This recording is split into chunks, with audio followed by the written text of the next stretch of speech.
Hey everybody, and welcome to the Final Fantasy Tactics Colosseum AI Tournament League for November. We have completed, did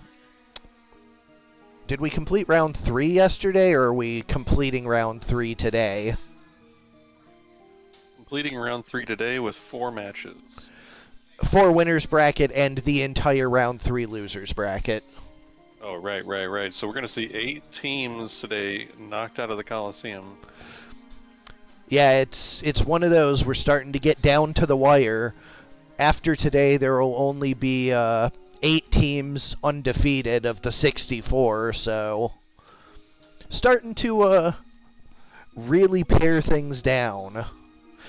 Anyways, I'm Sardek, and with me tonight, Omegasuspekt. Good evening, Gladiators. You've been pulling some long hours this month. Thanks in advance again. Happy to be here.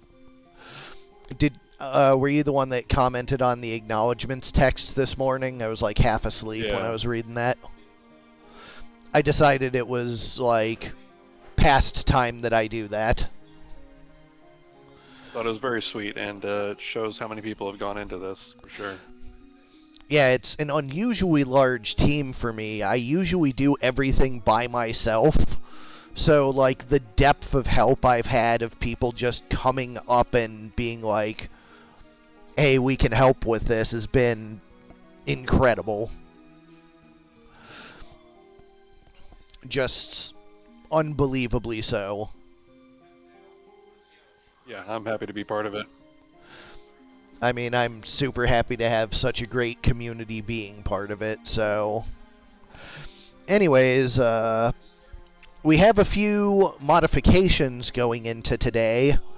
I finally managed to get the correct status names inserted, with big thanks to Retro Types for setting up Frame Bin and Glane and Elric for laying the groundwork for inserting that.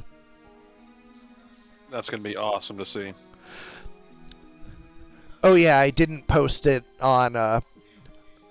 I think I just DM'd it to Retro Types. I don't think I posted it on Hactics proper. It's going to be in the in all of the monthly RARs moving forward, a thank you list of people who've helped me out or given me a tool or just been there to rubber duck. So yeah, I have an acknowledgement text now that is thanking people. You're in there for your sprite work. So yeah, anyways, I suppose it is time to get the party started. Going to the winners bracket, seeing Simmon 1 and Coppola 2 with Guess Who versus Snooze Fest.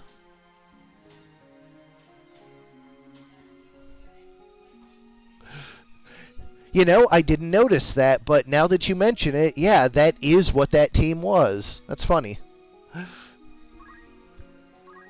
Like, it didn't dawn on me until you said it. Yeah, that's cool.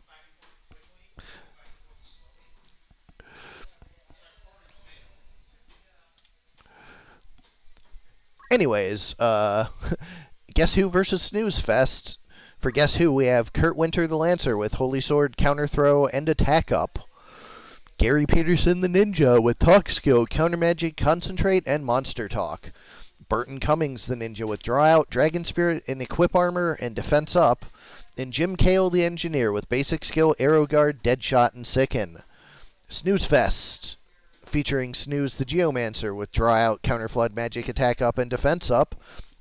Snore the Paladin with Basic Skill, Auto Potion, Attack Up, and Magic Defend Up.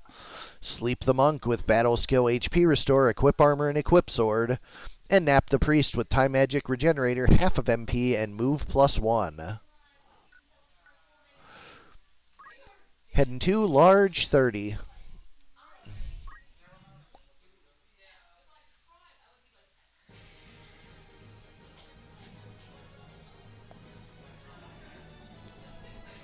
Oh, also, not only did I update that, but the reduced hit rate of Wish and Revive and such was functioning properly, but the damage prediction pane was reading from a different place due to the way the convert hit percent or damage to hit percent procedure worked. Because it's called via multiple different routines. Some formulas that call it are like evadable attacks. So it pulls the hit percent from the chance to hit like dodge routine. But there isn't that routine in the revival ones. So it like pulls a default number out of it basically. And I hadn't updated it when I was updating the actual chance. So it was just always showing 100 even though it was not functioning at 100.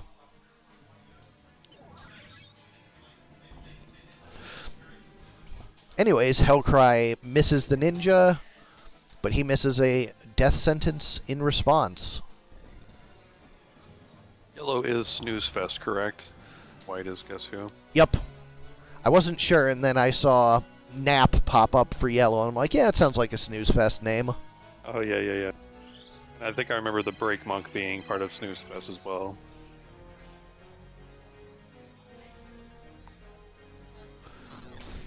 I do kind of dig the Break Monk idea. Oh, I know the Guess Who, it's just that, the yellow person was the first person to pop up after he asked that, so...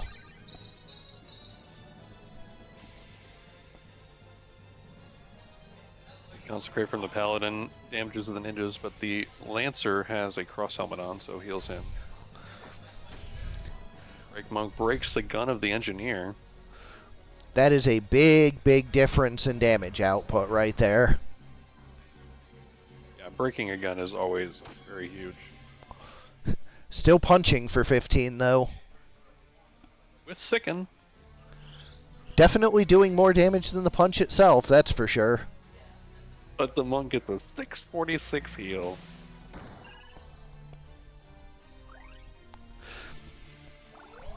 Ninja gets a draw that hits 3 people, but only hits for like 70 on everyone.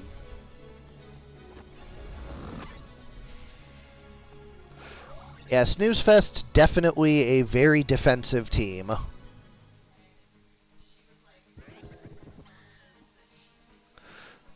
Well, that death sentence there probably going to help a good bit.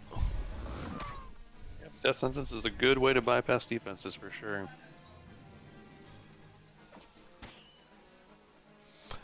And that Break Monk just keeps failing to break things, so... Man, you know what would have been good this month that, like, nobody would have expected to be good until this moment? Like, what about the Mighty Sword Hat Break? Oh, against cross helmets? Yeah.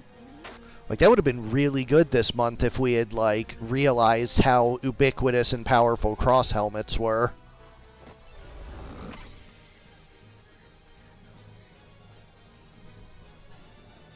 I definitely made the logical step of Paladins means cross helmets could be more popular, but not the one after that.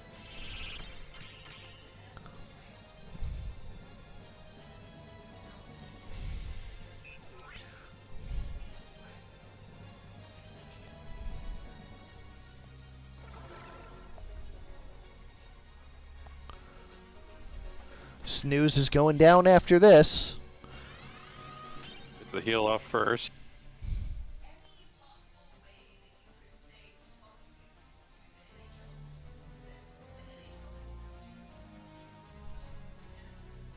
What is the priest charging?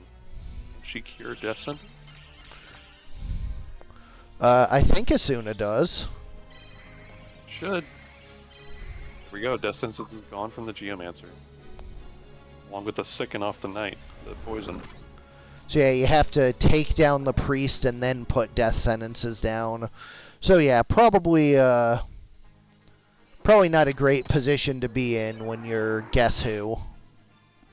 Yeah, but the engineer already missing his gun. Definitely on the back foot here.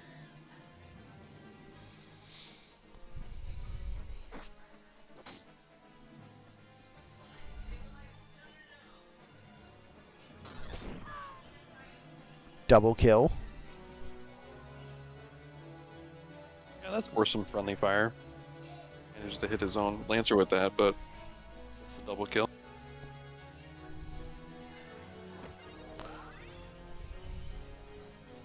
I think that's the first time I've seen Devotion this month. Lancer puts re-raise on himself with that. Big Murasama coming up from the White Ninja as well. Guess Who versus Snooze Fest, Game 1, Barren.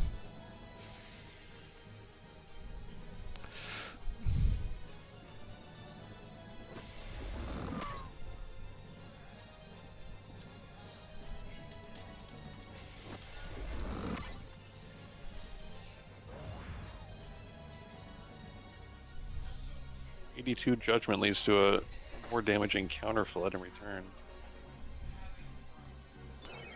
So let's see. Simmon was the Guess Who, right? Yep. Uh, Simmon won.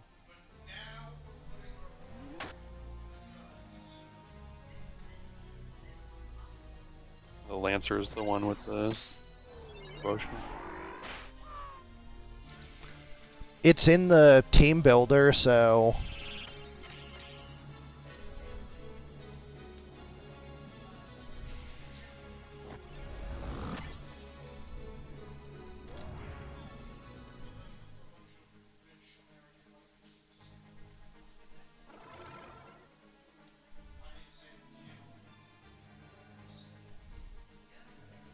Despite it seeming like the Guess Who was on the back foot, they are seemingly in the lead right now. Only the Geomancer's up.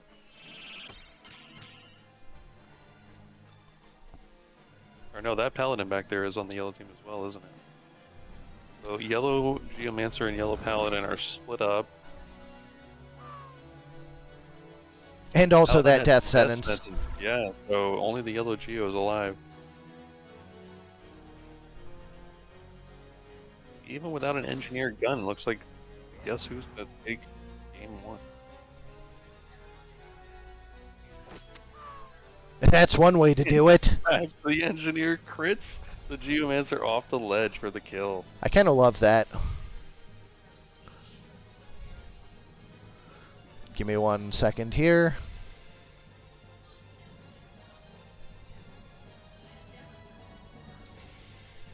That was awesome.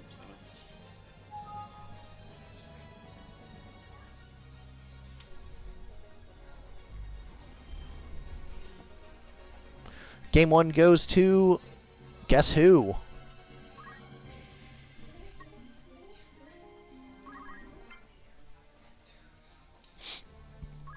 Going to small 53.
Like it was going to be a big gravity, but only hits 1.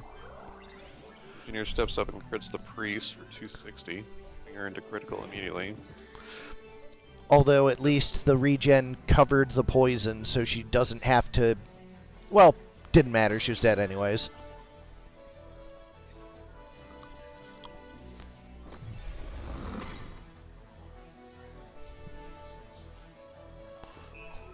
Quick revive. Yeah, 168 Judgment, I think, is the biggest hit we've seen from that Lancer with Judgment. Also been for like 70. I think that's against the units with Defend.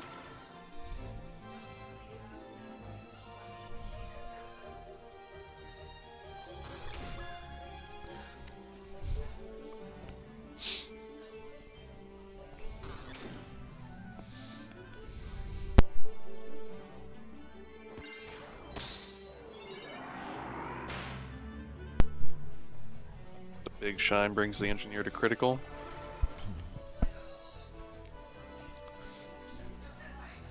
And Ninja's still preoccupied with putting re-raise on everybody. Which, as far as things to do go, not the worst. No, not at all. Ouch! Oh, wow. Engineer crits the Paladin off the ledge, ending up with something like 350 damage total or something. Yeah, Deadshot definitely has a nice little second piece to it. Yeah, for sure.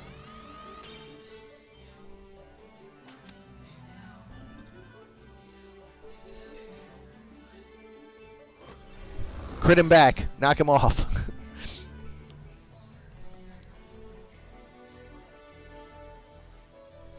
Well, they can't really do offensive plus healing shines from down there. Yeah, the vertical definitely would not allow that. But Yeah, Paladin will now languish. be ignored.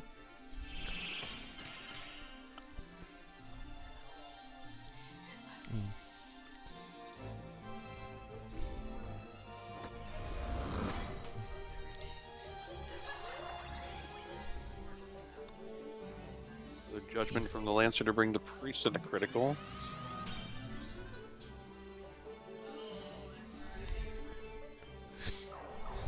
And a Murasama brings the Engineer from critical, and a Chakra brings the Priest from critical. Definitely a strong stall with that Kiyomori there. Paladin does manage to get a offensive and healing shine off because the Ninja joins him on the bottom floor. Not that it matters with the death sentence.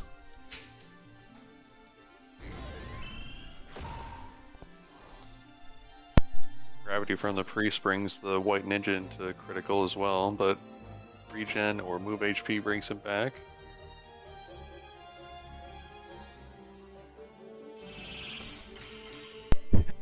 My wife just started giggling, and I'm like, "What? What's so funny?" And company was just leaving the house, and she's like, "Drive safely," and I immediately said, "Not that it matters with the death sentence."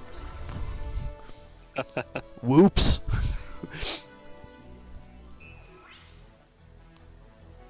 So apparently I'm just super ominous to our house guests.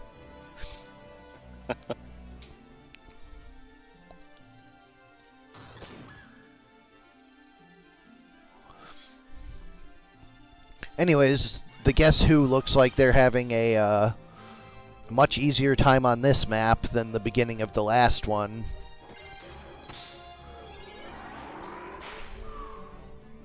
He says as immediately one of them dies.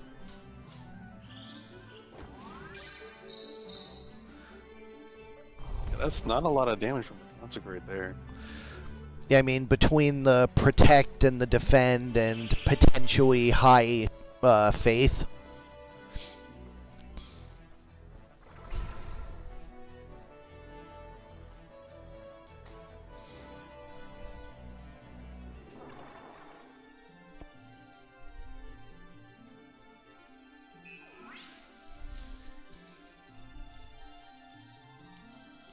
Snooze Fest is kind of caught in re-res loops here. Res loops, rather. I love seeing the new status names actually functioning. Yeah.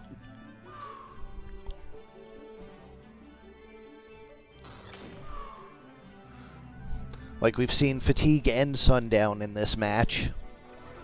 Yeah, you're right.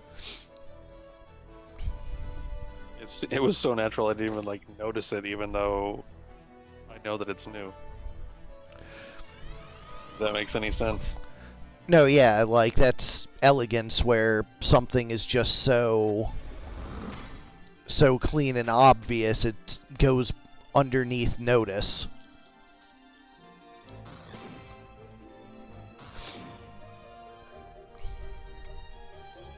He was the only one left. He's got poison on him. He's in critical. Not long for the world. And let's just drag it out. Give him a death sentence. I mean, he already had one, strictly speaking, but... Yeah, in fact, his previous death sentence is going to cut this one short, I'm sure. Yeah. Unless he has the self-heal. Yeah, I think he's got Murasama, so... Goes for the Kiku. He dies on his own terms. That is 2-0 for the Guess Who. Snooze Fest goes to the losers bracket. Up next we have Break 1 versus Soul 2, Depths of Eternity versus Walk and Talk. I've been surprised by how well Depths of Eternity worked. On paper it didn't seem all that all that strong, but it is consistently done well in its matches. Like Squidlarkins. Who would have expected Squidlarkins of all things? But it just keeps working. So, Depths of Eternity, Red Light SP the Ninja with Draw Out Weapon Guard, Jump +2, and Defense Up. Squidlarkin, notably not the charming Squid. Psionic Wave, Sino Green the Oracle with White Magic, Counter Magic, Short Charge, and Move +2. And Roni the Squidlarkin. On the other side, for Walk and Talk, we have... Why is it suddenly cold on my left side? Weird. It's felt a breeze. Anyways, for Walk and Talk, we have Bobbin the Time Mage with Item, Weapon Guard, Equip Shield, and Throw Item. We've Graph the Spellblade with Punch Art, Arrow Guard, Abandon, and Maintenance. Kappa the Ninja with Talk Skill, Counter Flood, Concentrate, and Magic Defend Up. And No the Archer with Basic Skill, Catch, Jump +2, and oh my, that Secret Hunt actually effective against two things. Let's see if it matters. Going to large, 40.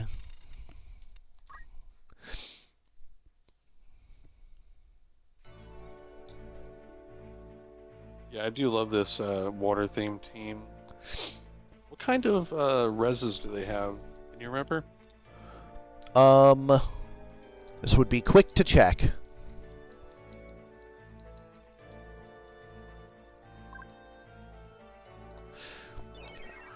Alright, well, none on that one, so... Yep. Bloracle, what do you have? Alright, so the Oracle is the sole reviver for the team.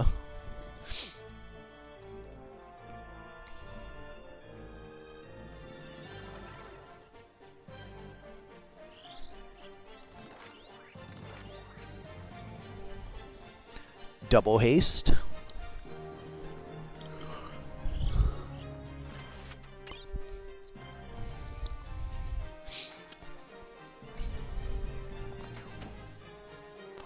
$130 counter flood, 210. Ouch. I mean, I respect trying to go after the monsters immediately with your Secret Hunt, but that hurts. Yeah, I guess the change to the Geomancy formula impacted them more than I would have expected. Although, honestly, I think that's fine. 210 is around where I want Geomancy damage to be anyways, so... And after receiving that counter flood, the blue ninja just walks up and takes out the purple archer. Yeah, 210 is a clean two-shot berth that lets, a unit without enhanced strength get the clean-up shot. Right. Because, people are in, the 320, 350 vicinity if they're not heavy armored. So, anything that comes in under 300 is, fine as a single-target aggressive. Persuade. that single target, though, or would the counter flood hit multiple? Counterflood does hit multiple, but it's finicky about it.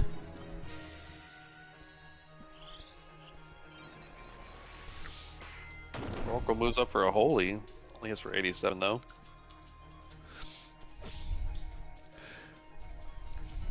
Blue Ninja is just wreaking havoc over here.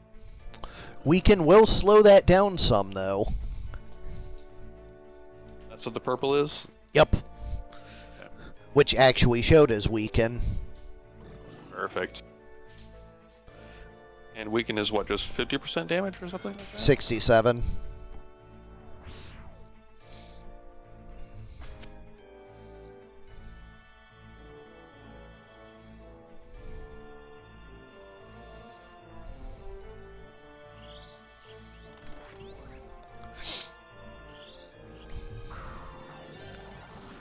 Spell Absorb takes a bunch out of the Time Mage.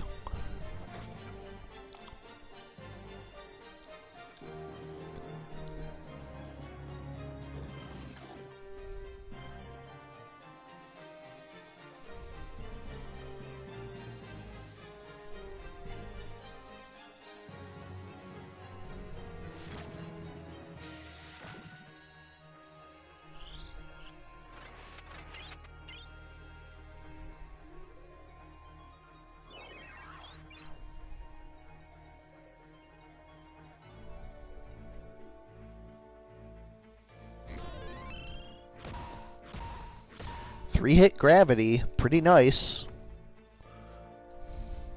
Yeah, and only 158 on a non-shell, non-M-def up Time Mage, so that seems fine. Yeah, just does defend.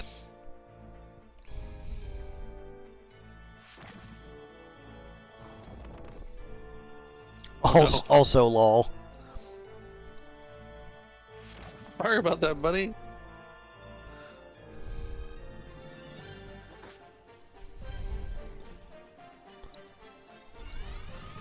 Ninja just kind of off in the middle of nowhere doing her own thing.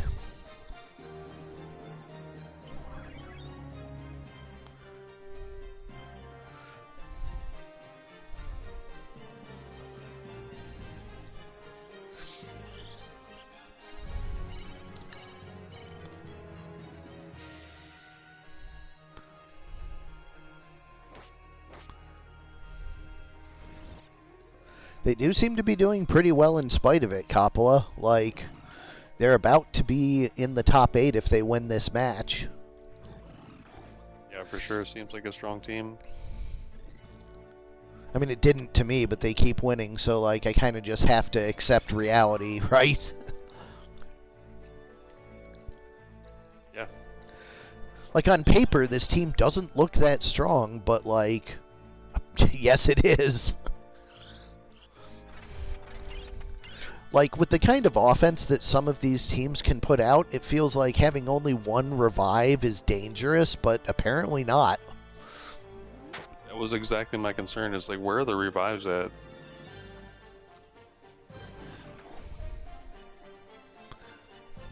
Because, like, if they get put on the back foot, they don't get off it.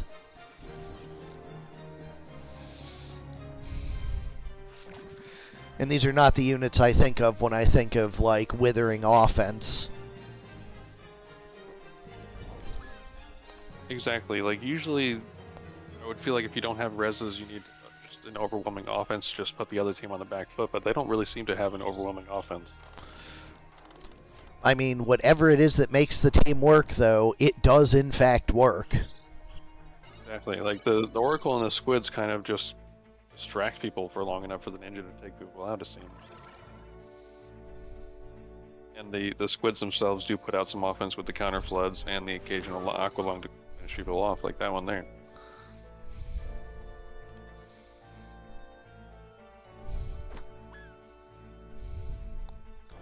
Or, Hence, you know, the occasional bonk from an Oracle.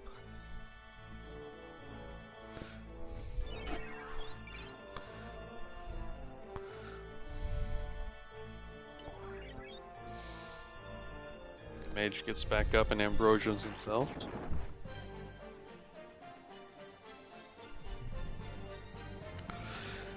going for the MP steal from the Time Mage.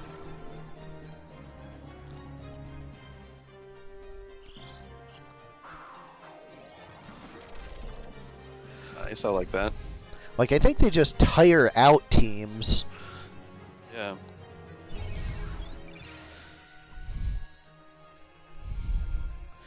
Because, like, they're so good at healing themselves. We saw the Heaven's Clouds coming out of the ninja to heal teammates. Yeah, and even then she's got Murasama as well. She's got Water Ball to heal from range.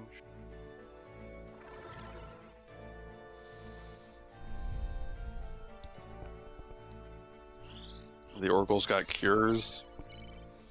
Yeah, and, like, basic cure is actually really effective. I don't even think he has high MA. Like, I've seen Cures for 300s and stuff like that, but he's only hitting for 180, but I think that's enough to matter anyway. Yeah, like, all of the heal spells got a significant increase in multiplier.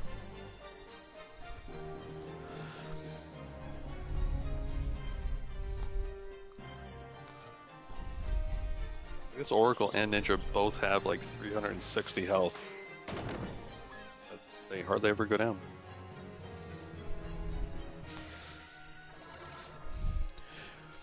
And I mean, even their small hits are just completely terrorizing the people who are getting up with Phoenix Down's wishes, revives, and re-raises. Like, you wouldn't think of Holy as, like, a kill shot, but it's killed multiple people when the Oracle just doesn't have time for, or doesn't have anything else to do.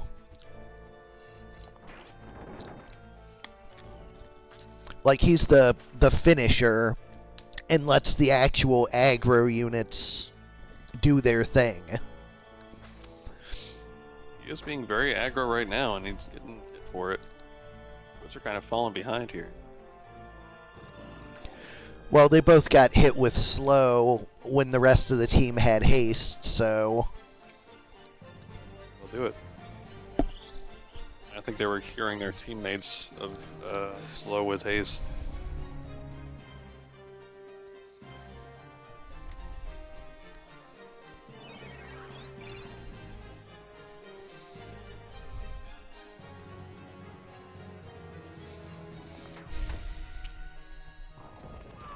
Goodbye.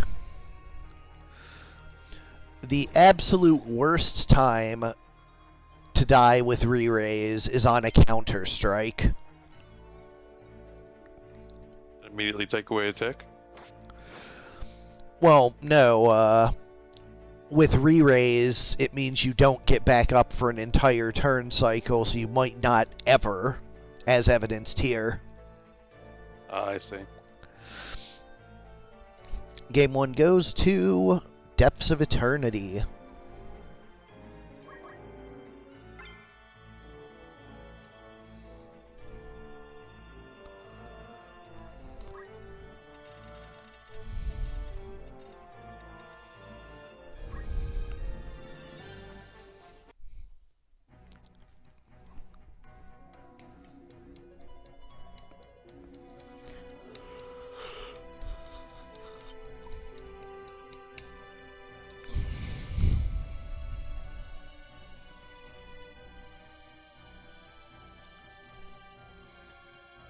Small 51 for next.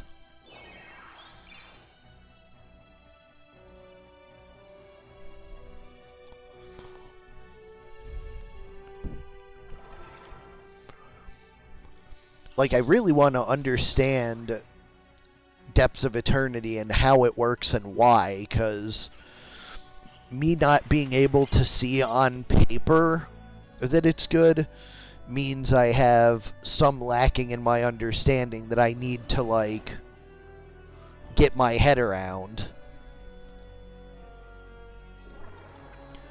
Because if I'm balancing things and I don't know what makes this good, I may, like, make too much of it later. You know? For Sure. I mean, the 210 counter flood may be a little bit strong, but I don't know. I think that was probably on good compatibility based on the damage other ones were doing.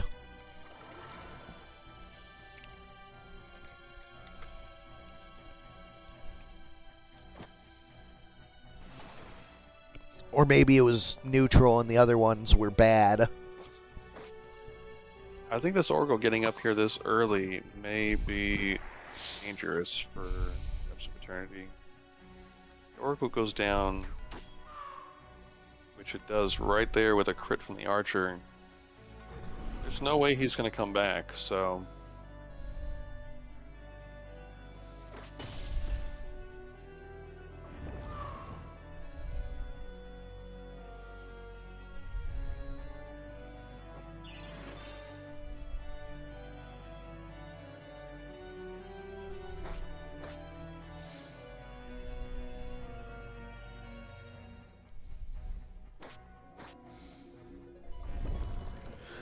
I am going to be keeping a much closer eye on the squids as we get deeper into the tournament, because obviously this is worth taking note of.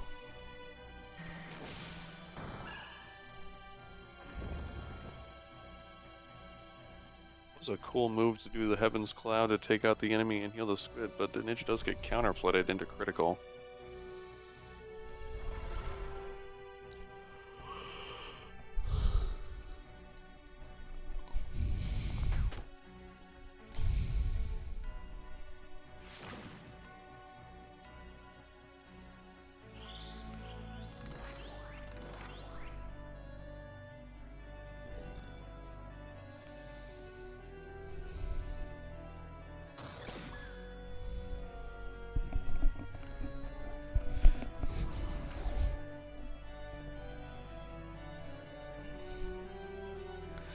I do wonder how this goes for them without the Oracle to support them. For sure. Like, they do still have those big counter floods, and they do have heals with Aqualung and Heaven's Cloud, but is it enough? I feel like a big strength of this team is just the way that the AIs for the squids behave whenever there's a pair of them. They're always either like hasting somebody, which is always useful. If they're not hasting somebody, they're usually like, or because they're hasting somebody, they're staying near each other most of the time. And then they just counter flood people to do some damage, and if they take damage, they can heal each other. It's just a really good synergy between two of them. Although it looks and like working off of that synergy really helps. Although it looks like I said in Game 1, when they're put on the back foot, they have a real hard time getting off it. So that Sure. downed Oracle led to a squid just going down, and it doesn't look to be getting better. Yeah, I think that the lack of reses is a weakness of the team, so them exploiting the weakness by taking on the Oracle early definitely tips the scales a lot.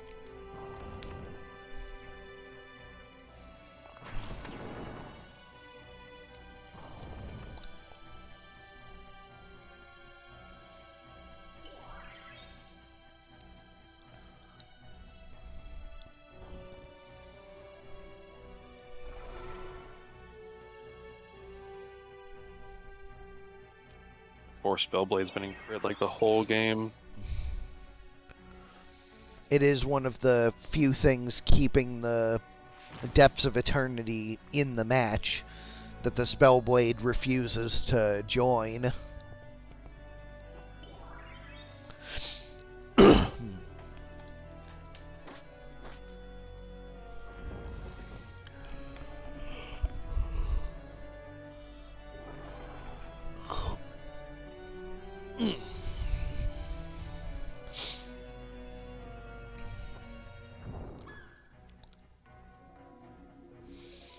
They're having a massive amount of trouble with all the re-raises this team puts out.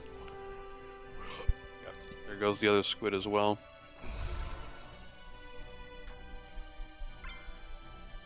Like, they need their whole team up to push past a wall of re-raises, and when the Oracle went down, they just didn't have it.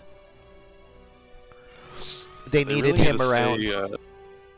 Oracle needs to stay with the squid. Yeah, they really needed him around for the cures so that they could keep doing their thing.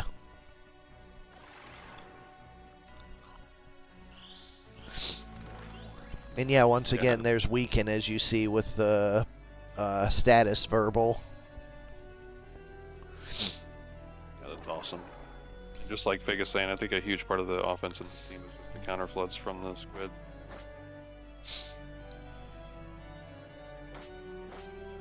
Their counter floods really help to set up some finishing shots afterwards, like you were saying.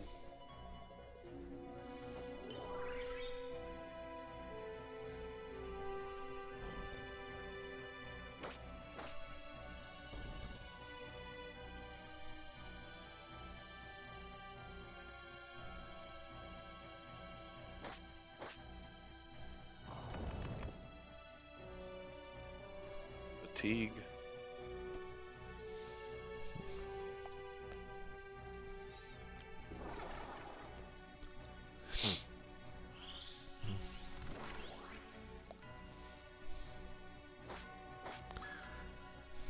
But yeah, it's nice to actually have real status text now.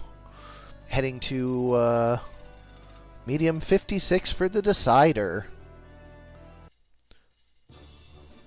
Also, the now loading screen is new, although you wouldn't be able to tell.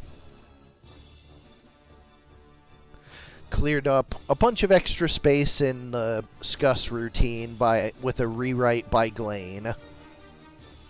Interesting. Just kind of freed up some more space for you? Mm-hmm. It was actually necessary when I restructured frame.bin.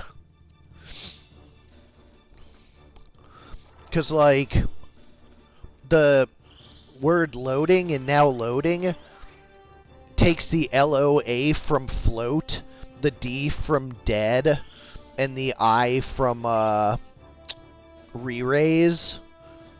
So if you move them, you get, like, now and then garbled text. Very interesting. Glane rewrote it to pull from something other than frame.bin. And then he wrote another rewrite to read it from frame.bin if you actually include the words now loading. Because that takes the minimum amount of space in the routine, so...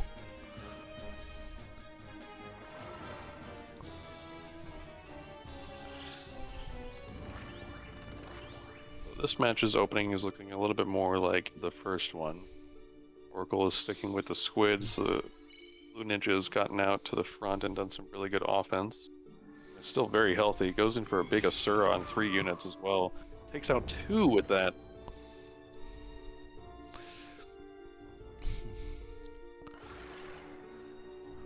That early weekend, like, was a little too late this time. Yeah.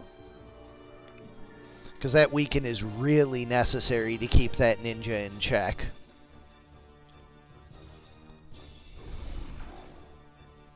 For all intents and purposes, right now the ninja is just soloing the enemy team.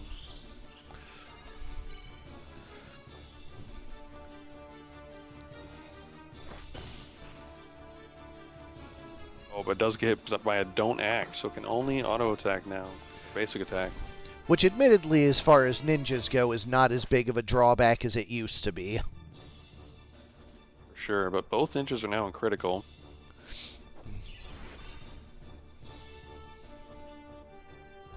Did don't act just fall off? Looks like it, yeah. I need to double check about the duration reduction. It's been doing some weird things. Yeah, she only was don't acted for 1 action, really. Although if it's only 20 long and she's not hasted, what's her speed? 14?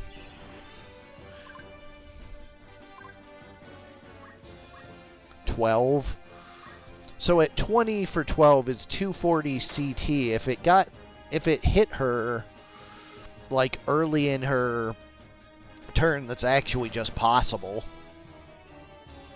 Interesting.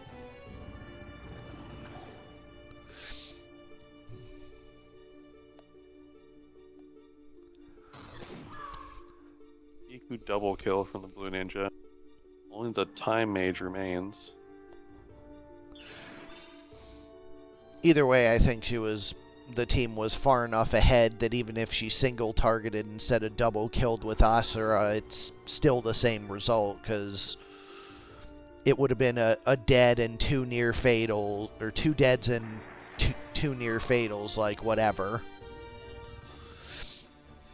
But I am going to double check the don't act duration and see why it's doing weird things.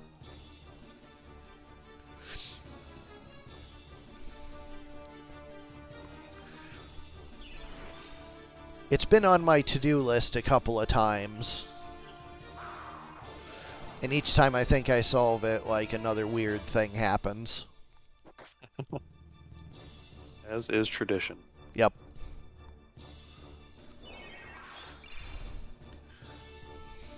On the other side of the fence, I noticed that weaken does not have a duration. It just lasts forever. Interesting. Which is a disadvantage to the winning team, so who cares at the moment.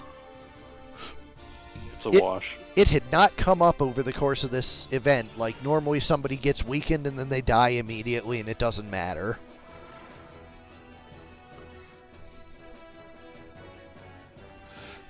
Like, this is the first time there's actually been a unit with weaken lasting more than 20 ticks alive. Which is why I haven't noticed it until now. Yep. I guess because it overwrites oil, and oil was not a duration status. Oh, that makes sense. Yeah, because, like, when Don't Act went to silence, I had to give it a duration in, like, some new place, because there was no place to store duration for silence before. So then I had to, like, also do increased processing to reduce it during the reduction thing. And I suspect what's actually happening there is that when the AI does how long is this going to last predictions, it's rolling it down, and then when it reverts it to the old ones, it's not reverting that place, so it's like ending faster if it's calculating people more times. Does that make sense? Because, like, yes. the AI simulates turns passing to see what happens before their action completes. So I'm thinking what it's doing is it's just not reverting that section after it simulates it. Which would also explain why we saw, like, 2 units with Don't Act have it both fall off at the exact same time, when one of them got it, like, a turn later than the other. Okay. So I suspect that's what it is, but... Yeah, Depths of Eternity already took this match like 2 rounds ago, but the re-raises have been going off. I know we usually wait for the official screen for the victory.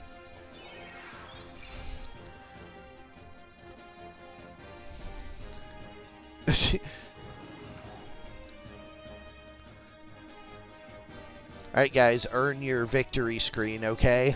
Yeah, this is the end right here. This bonk. Yep. Anyways, Depths of Eternity takes it 2-1. Walk and Talk goes to the loser's bracket.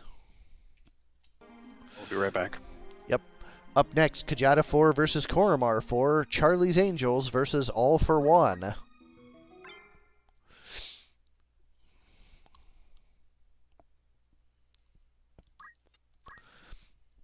For Charlie's Angels, we have the Waitress, the Sage, with Draw Out, MP Switch, Magic Attack Up, and Move +3.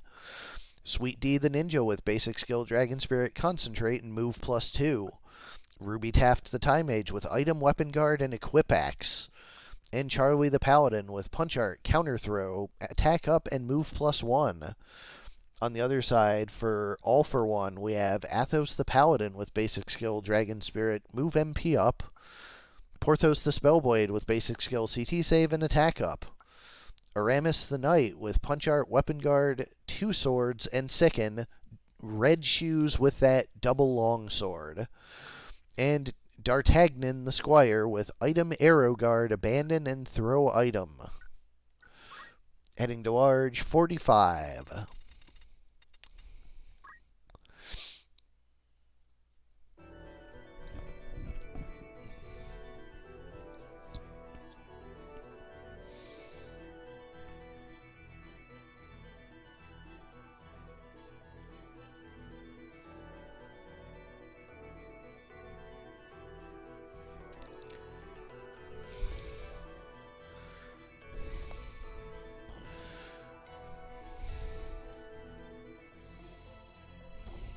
Letters are hard, Fig.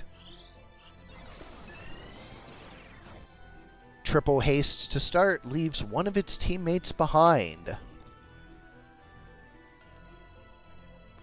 Oh, it's Charlie being left in the dust. That's thematically appropriate.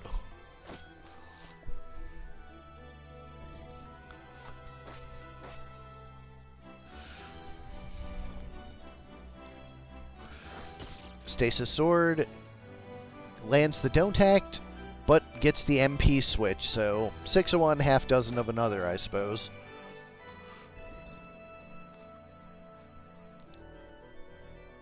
Either way, she was to be basic attacking in the future. First blood goes to Charlie's Angels. Down goes the Paladin. Brought back immediately with the Phoenix down. But Charlie has a Spin Fist to address it. Unfortunately, blocked and re-raised. Blocked again.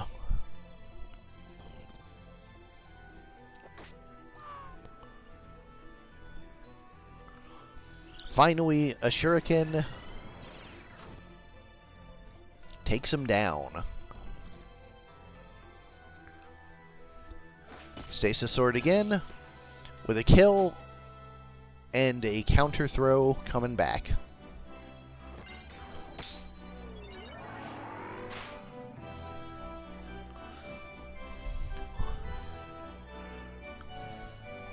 And back. There's a lot of dodging on Charlie's Angels. They are very hard to hit.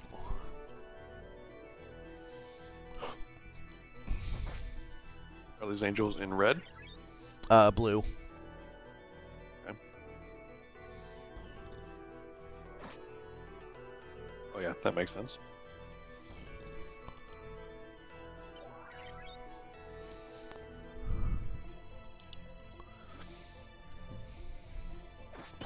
Stasis Sword comes out. Sage is down once more.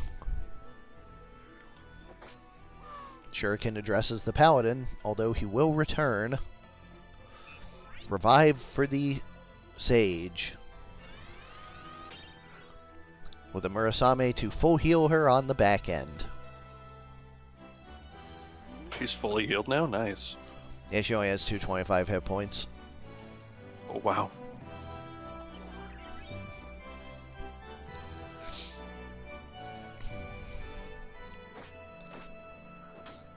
I made it a thing that you could build.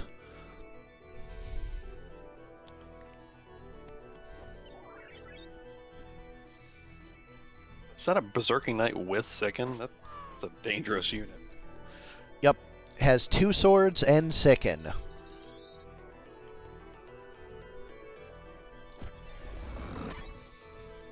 There's just so much guarding going on.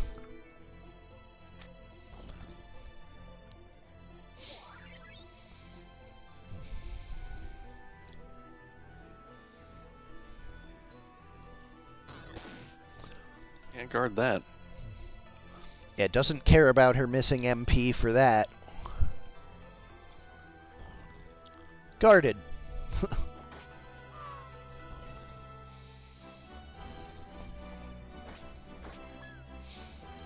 Yeah, she's not surviving that. Yeah, these teams are both just going back and forth with a kill, a res, kill, a res. It's a question of which ones lose reliability first.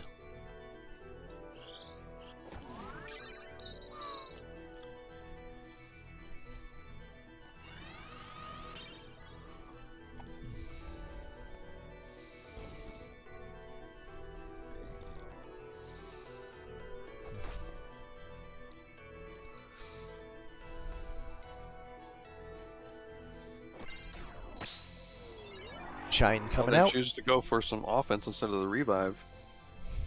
Leaving it to the critical. Squire, I guess. Oh, the Squire also goes for offense, taking out the blue ninja. And immediately pays for it.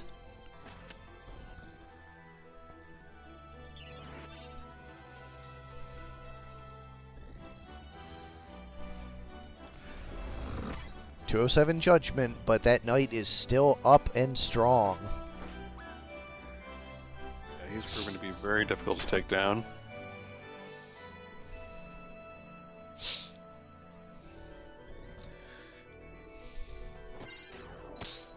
And this red pally goes for the offense with the shine.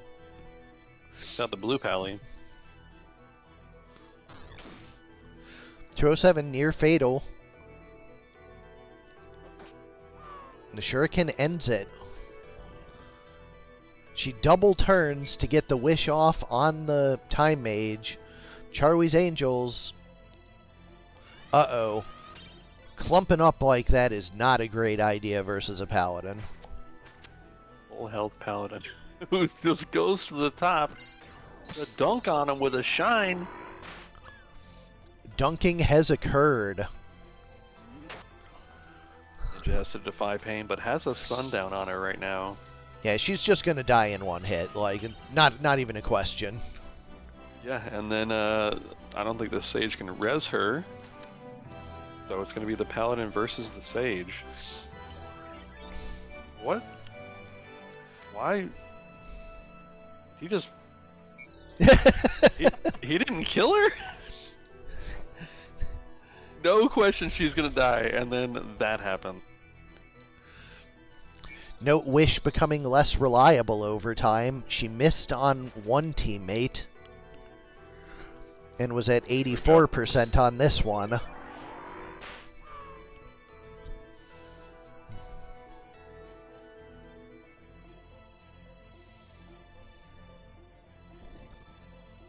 %79%.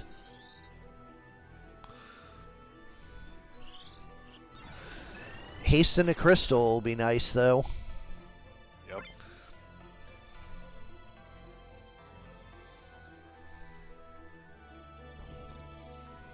%74%.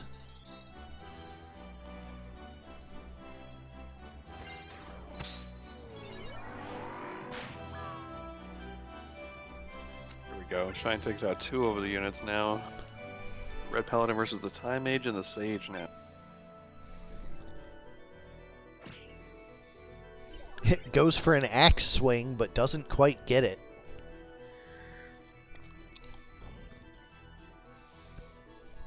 Oh, the ninja had re-raise and uses Defy Pain. Phoenix Down does not have diminishing returns. Oh, it does in a way. I mean, it has a very sudden drop at the end.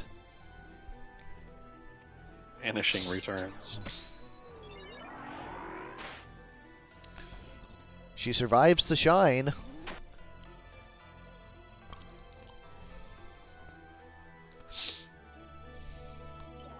Paladin is topped off.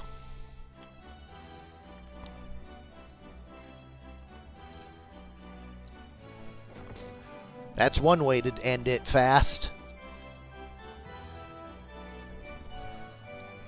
with the Red Paladin death sentence, it's only a matter of time.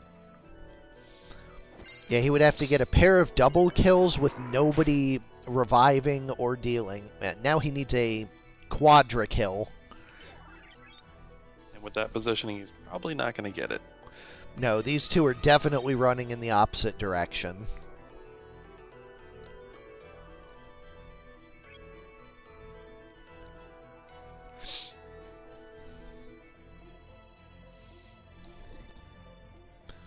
Yeah, man, this display is so much better when it has the right status graphics.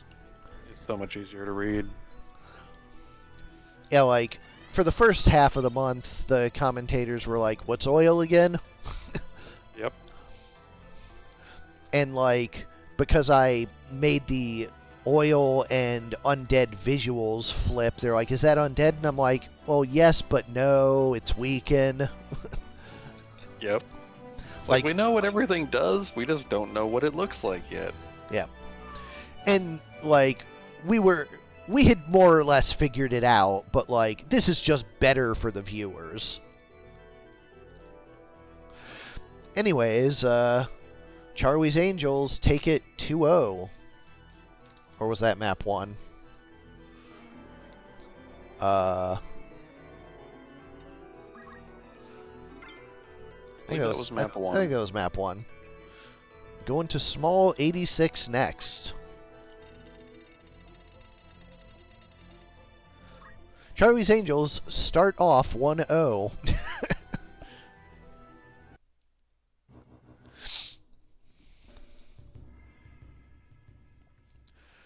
Also, I'm so glad that Wish and Revive are correctly visually representing now, because that was another, like, this matters thing.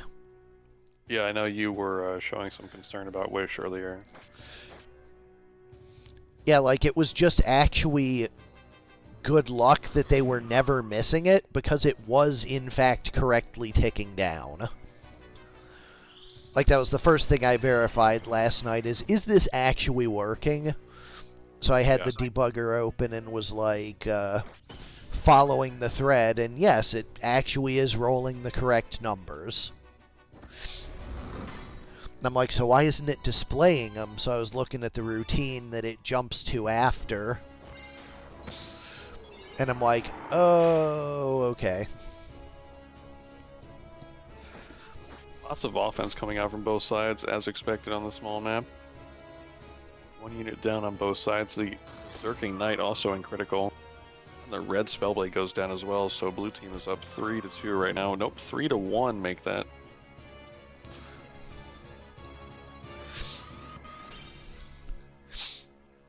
We've seen how much damage Paladins can do, though, and this is a clumped up team.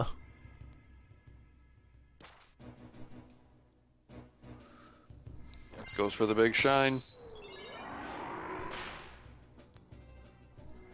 Hits MP switch on the Sade. She didn't need it anyways.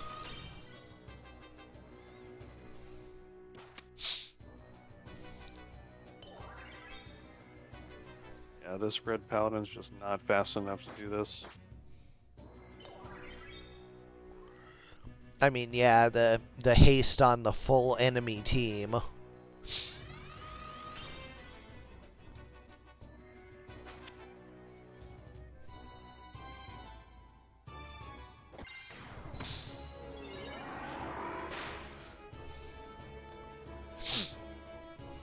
Also, height limitations there. Yep. This is not the ideal map to be shining your opponents to death in. And with the haste 2 there, it looks like the 2-0 call last map was still accurate, just not yet. You just had a Nostradamus moment.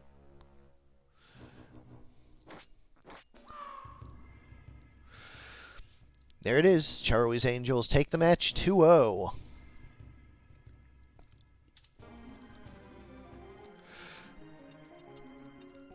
Head next to Barren 1 versus Simmon 1. Or Simmon 4, excuse me. 11 speed versus 1 Republic.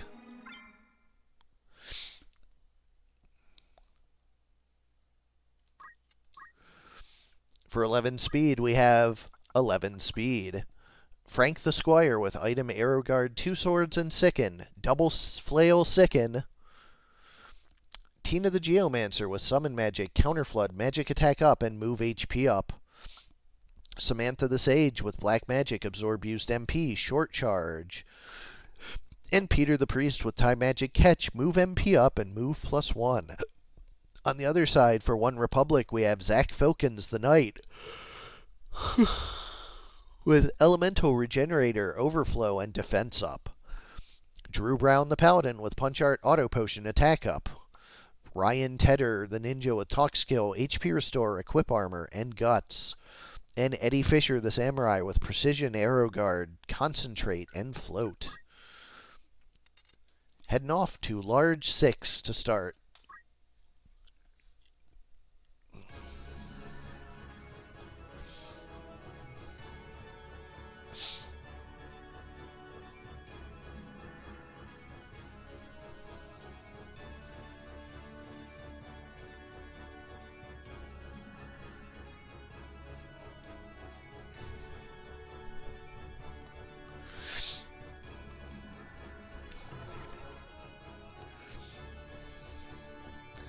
Opening single target re-raise and opening single target cheer up.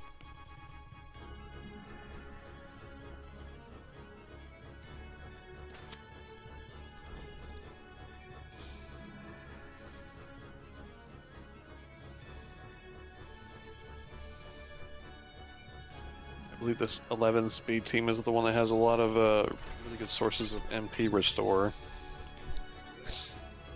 Yeah, that Absorb Used MP was actually super good in earlier rounds. It's an ability that hasn't gotten a lot of love historically, but in this newer actual MP-constrained meta, it's been doing really good things. Also, that's a frog.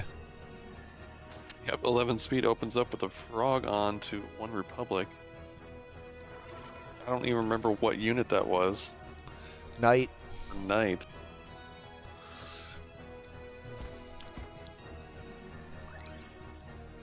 Flail hits coming out from the Squire with a Sicken to boot.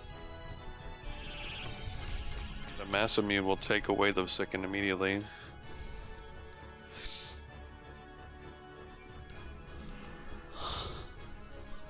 I kind of love how Sicken has become actually a real thing. Like, in the original game, poison didn't matter at all. Yeah, I think it's quite good.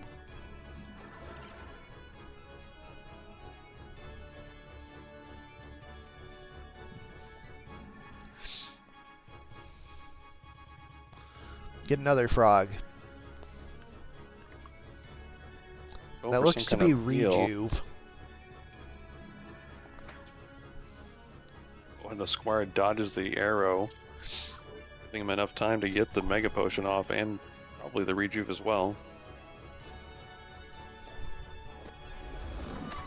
Nope. Oh, goes down to the Judgment from the White Paladin.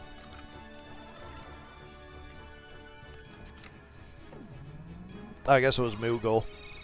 That's right, because she has summons.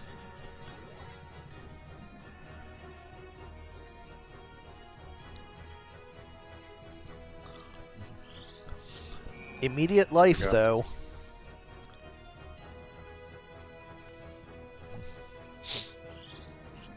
Oh, right. This is Flare 2s. This is why that team was so scary, because of those Flare 2s that weaved in so perfectly. Just last round, I had one of my teams go up against this team. It was a close match, but those Flare 2s really put them over the edge. Yeah, whenever you actually see Flare 2 appearing on the billboard, it's like, oh shit, they actually got one off? Oh no. Yep.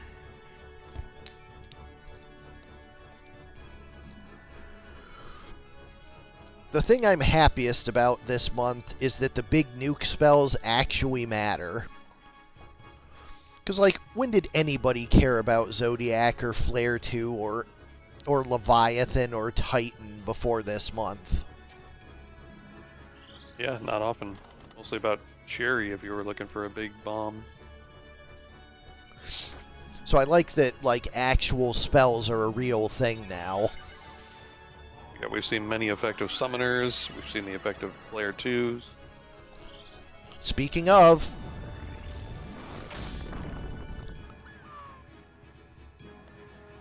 Kills herself with it. I guess the ninja, but the ninja also had re-raise, so that's a very good redirect for One Republic.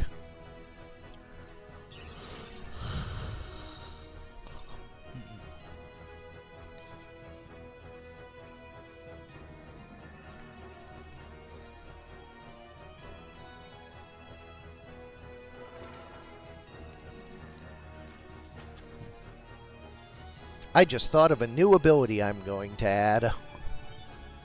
awesome. It'll require its own formula. Exciting. Because typically, you can't actually affect a dead unit.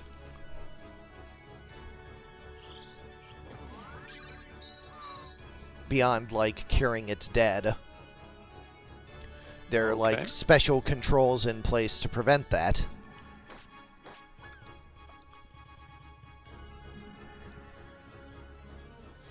All that remains of a yellow team is the priest. But I like the idea of having an ability that can just, like, strip re-raise off a dead unit. Oh, yeah.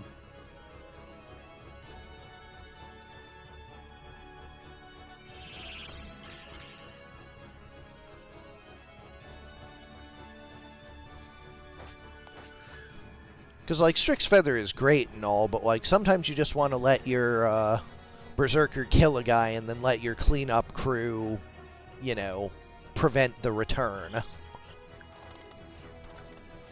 Sure. I can definitely see uses for it. I just need to figure out what job is unpopular enough to where I should give it that. While also having a thematic, like, imperative. Hello, Frog.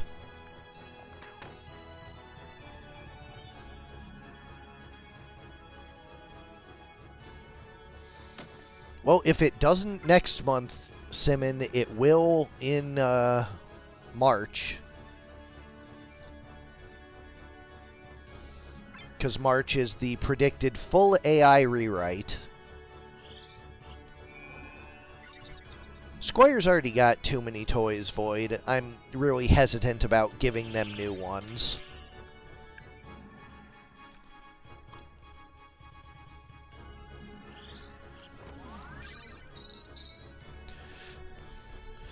I don't know, like, you get another frog proc or two and you actually are still in the,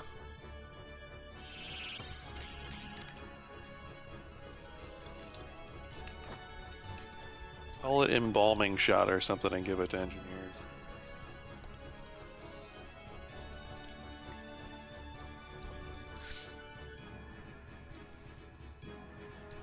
I was like, I can call it embalming oil, and I'm like, I'm not fucking giving chemists more. I know, right? I feel like Snipe isn't taken that often.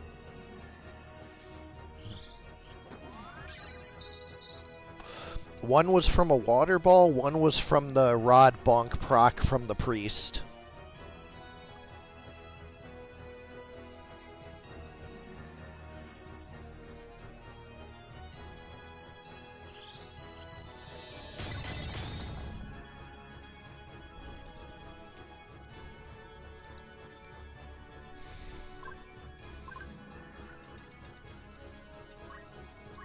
Oh yeah, the wizard staff adds frog.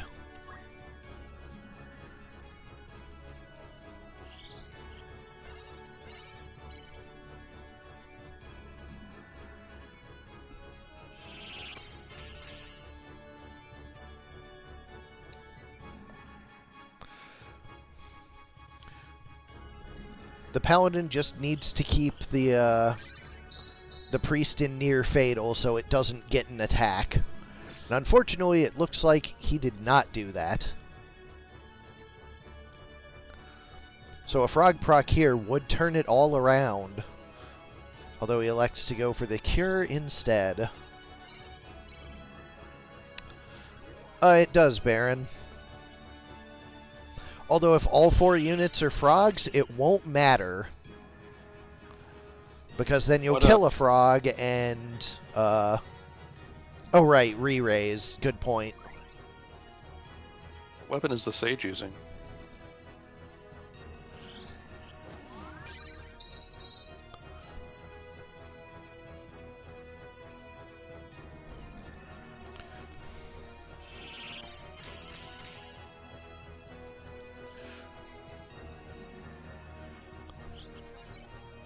You know what? I just had a good idea.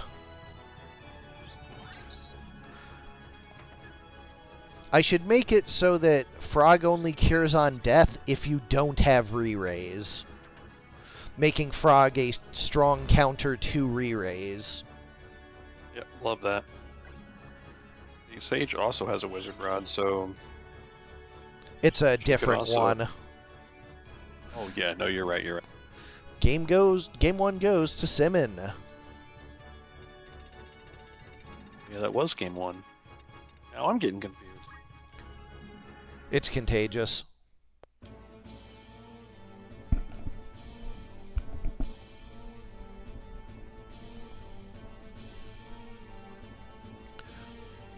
I'll have to do a bit of assembly work in the set dead routine, but should be fine. A great point by Soul as well. It brings back the Frog Dead sprite. Fully support the idea.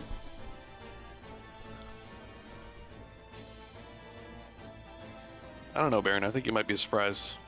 Depends on when these Flare 2s come out. Speaking of...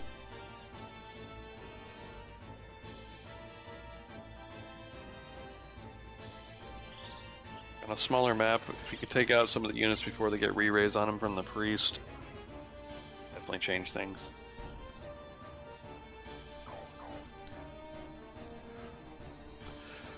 I mean, you're right, Barren. It is stupid that it's basically free. I tried to make the priority thing such that the AI would not cast it for free just like this, and it decided to do it anyways. Like, I only removed the guardrails from, like, Shell, Protect, and Regen, and it just decided that re-raise was going to get the same treatment, even though I explicitly did not patch in the re-raise guardrail removal. So yeah, it's like Soul said, this is why re-raise is getting nerfed, and also, like, it was not an intended property for this month, it's just emergent.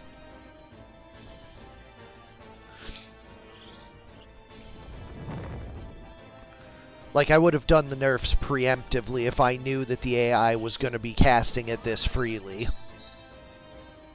I thought it was going to be like last month where it only, or well, July, where they only cast it on people who were near fatal or have death sentence.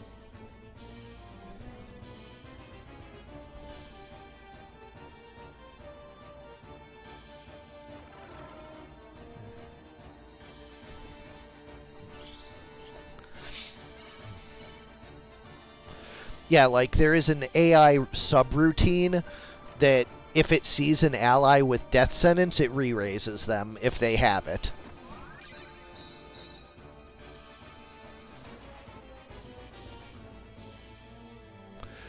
Yeah, like, this month has definitely highlighted a few major issues that I missed, like, because the format went differently than I expected, mostly on account of, missing Crosshelm and not expecting re-raise to do what it did.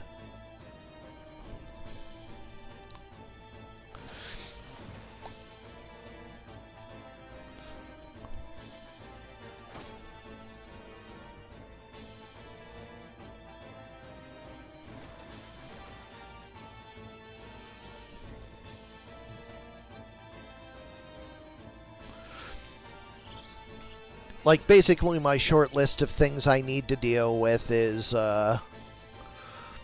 draw out just needs a refresh. Because, well, Masamune and Kiyomori are, both a bit much. And,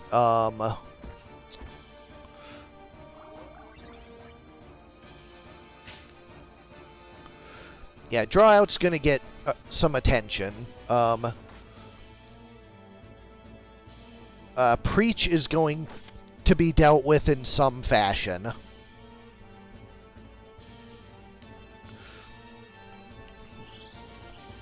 believe you mentioned something about E2 as well. That is correct. And maybe something with spell edges. Spell Edge is probably what I'm going to balance these fixes around. Because, like, I'm fine with ninjas being speedy. I mean, I guess I might take the +1 speed off of it, but yeah, it seems fine. That was something that somebody had suggested that sounded pretty good. I mean, talk skill isn't as good in Colosseum anymore because it doesn't have access to stop or a real don't act or sleep. Like,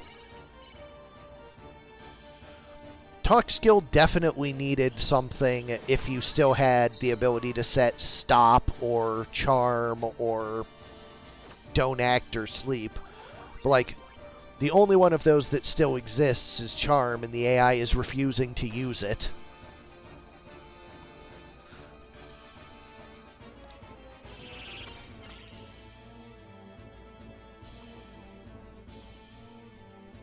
Yeah, I feel like if Invitation worked, that would be a huge buff.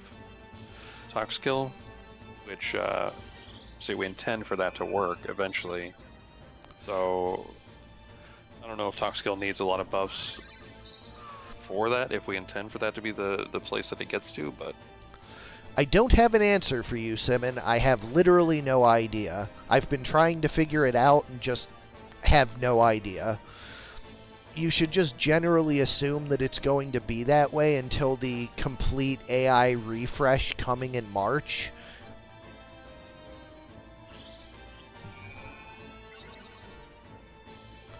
Yeah, like, I'll have to find the hard coding that's doing it. And so far, I have been stymied in that pursuit. But yes, so draw out is definitely getting attention. Refute in specific is getting attention, but talk skill as a whole is not getting nerfed. One Republic takes it 2-0.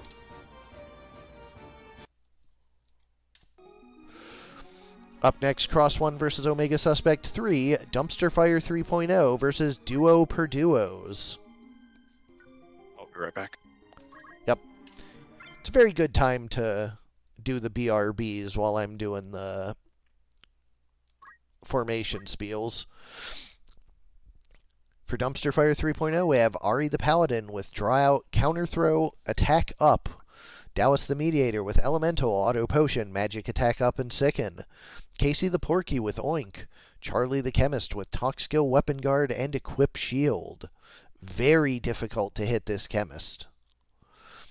On the other side, Sanctus Lancia the Lancer for Duo per Duos with Holy Sword, Auto Potion, Abandon, and Magic Defend Up. Fortis Arcus, Red Shoes and a Longbow with the traditional basic skill Weapon Guard, Deadshot, Equip Bows.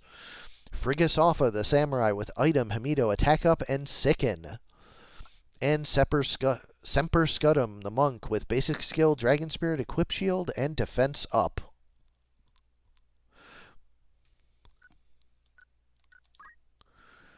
Heading to large 55.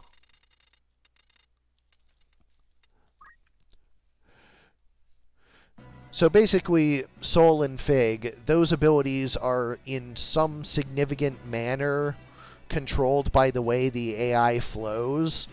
And I'm rewriting that all for the next new format, so that should fix all of them. but you should not expect it to be working for the small balance updates for next month and the month following. Assume they're not functioning until March.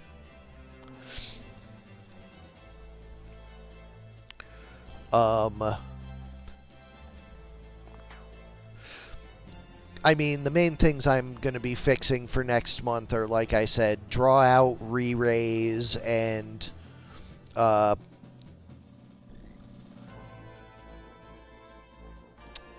like potentially something with spell edge, definitely something with shine. So like between Paladin's talk skill, or Paladin's draw out, and re-raise, those are the three main points of focus I'll be dealing with going into next month.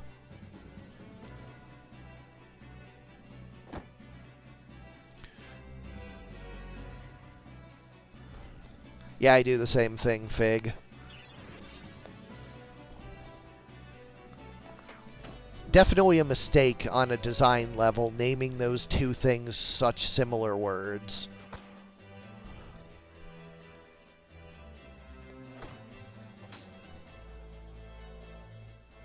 I'm probably going to rename Overflow, because Overload is just too thematically appropriate.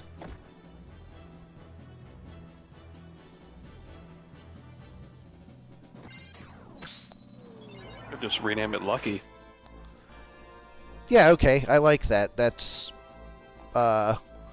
simple, to the point, matches what it's doing. Yeah.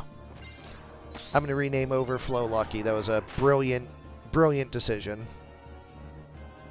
Good job, Omega. Hey, happy to help.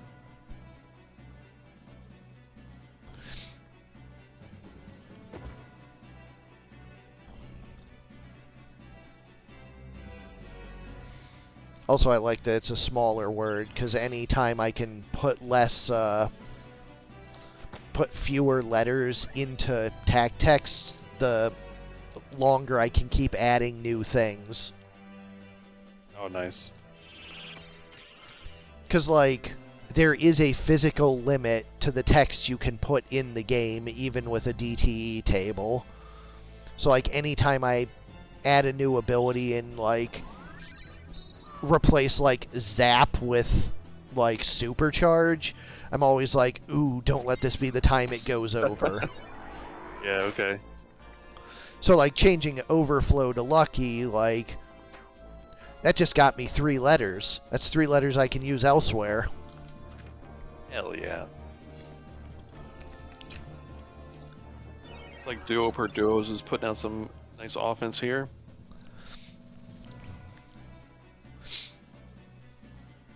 Got 1 unit down and a pagan critical. So we've seen the Bow Monk already miss a couple of shots due to terrain or distance. Well, didn't miss that one. That was weird. It looked like it didn't do damage, but somehow the unit died still. Did he have death sentence? And it was just a coincidence? May have been. I don't think I have any units to put death sentence on, so I don't think that's it. So the thing about that, adorably, is that doesn't actually help if I do that. Poison finished him off. Yeah, my like whole team is poisoned right now. It turns out Sicken is a whole thing. But yeah, if I clear out the books, that doesn't actually impact anything because of where it stores the item text. Somewhere completely different. And you can't borrow that space for item data tables. Because those book things are in a file that is loaded on demand when you're reading those books. So it's not actually in RAM during combat or formation screen.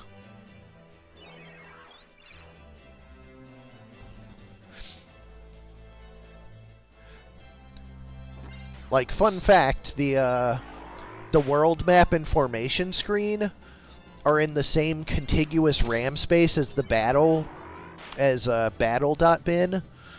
They just unload one and load the other one when they're going back and forth.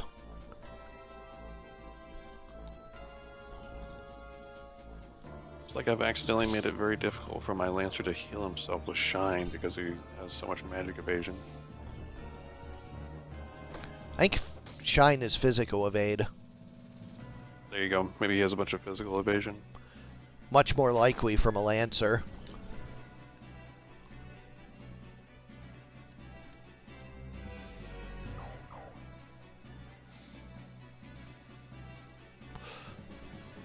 If it weren't for that samurai, I wouldn't know what color your team is because they're all green and red. Yep. The Christmas-themed team. It's almost not quite Christmas time. Game 1 goes to the duos. 53.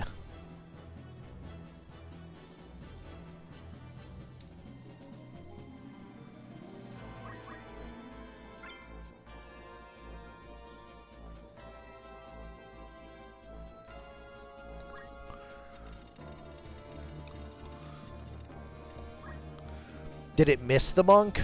Like, was the monk actually in the AoE? I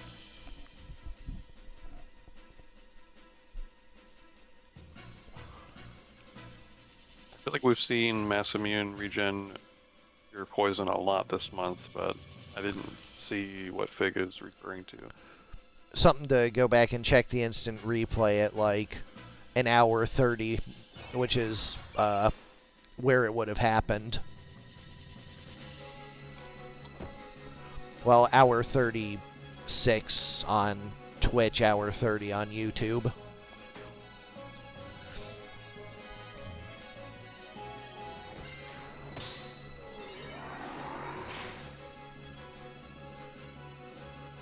Couple of sundowns onto the duos team.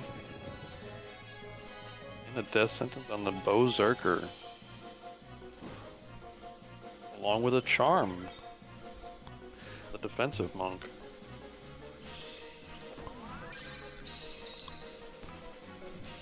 Yeah, I gotta say, the dumpster fire is laying down a much better series of questions this time.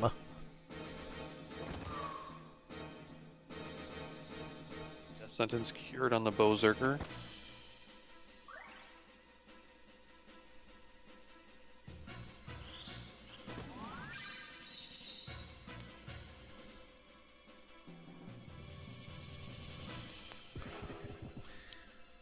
Wow, another death sentence, this time on the Samurai.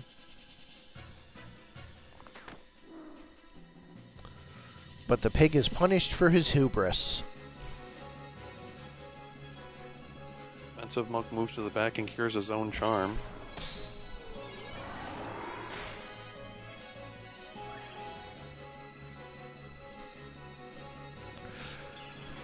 It's about as good a thing as you can do with your last turn. Yeah.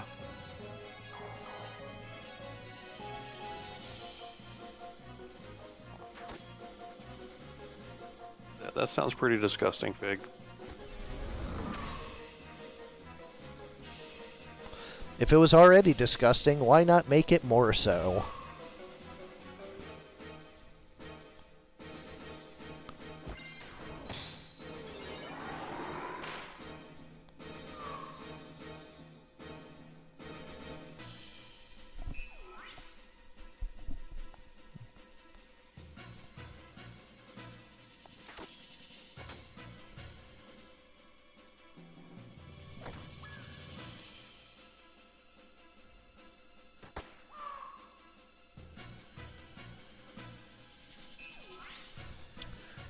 Sicken is loaded in the physical evade routine, so any ability that causes physical evade or that checks physical evade has Sicken.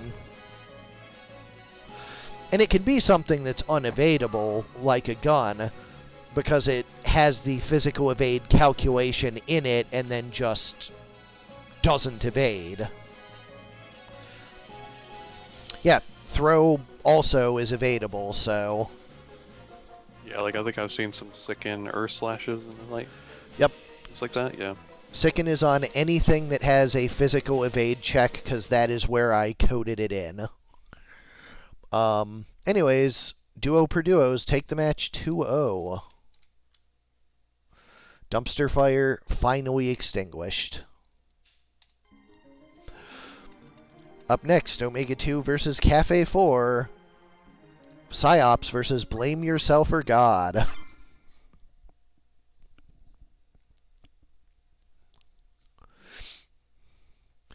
Yeah, one of the more amusing things that that triggers Sicken is Lick from the Morbles. So, anyways, and Goo. For Psyops, we have Captain the Knight with Punch Art, Weapon Guard, Martial Arts, and Magic Defend Up. Ensign the Samurai with Talk Skill, Auto Potion, Equip Shield, and Defense Up. Marksman the Archer with Basic Skill, Dragon Spirit, Deadshot, and Guts. And Agent the Ninja with Steel HP Restore, Equip Armor, and Move HP Up. On the other side, for Blame Yourself or God, we have Tatum the Paladin with Yin Yang Magic, Dragon Spirit, Abandon, and Maintenance. Other Tatum the Paladin with Time Magic, Counter, Attack Up, and Move +2. Gray the Paladin with Sing, Auto Potion, Overflow, aka Lucky, and Move +1. And Alexis the Chemist with Basic Skill, Weapon Guard, and Tidal Axe. Clearly the 0 JP, you know, I gotta have a 4th unit. Axe Chemist, I love it. Going to large, 74 to start. It can res things and it can kill things. What more could you possibly want? Be right back.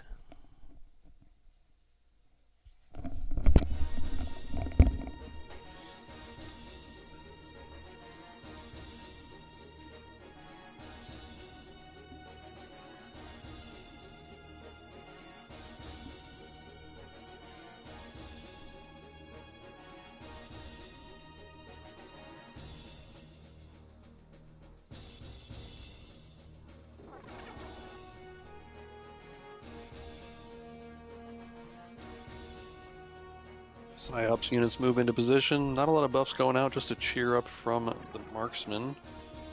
Here we go, a cheer up from the Chemist on the white side.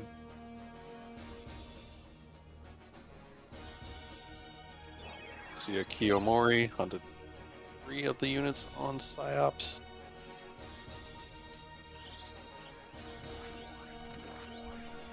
Haste for a portion of Blame Yourself or God. Alrighty. And here we go. First bit of offense is a Hellcry Punch from the Green Knight. Takes out the weapon of the White Paladin, or one of the White Paladins anyway. Singing Paladin. Probably not a great unit to take the weapon away from, but should help a little bit.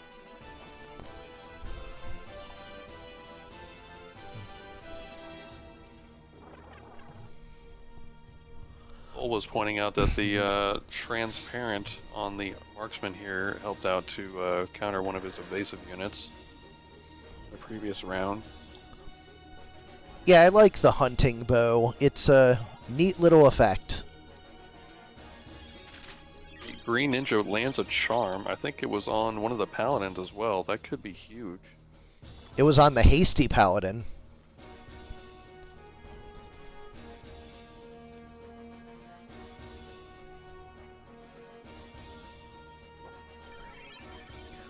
Only huge in so much as it costs the Chemist their turn.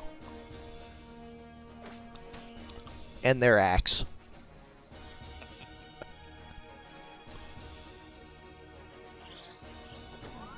Probably not a great trade from the Ninja then.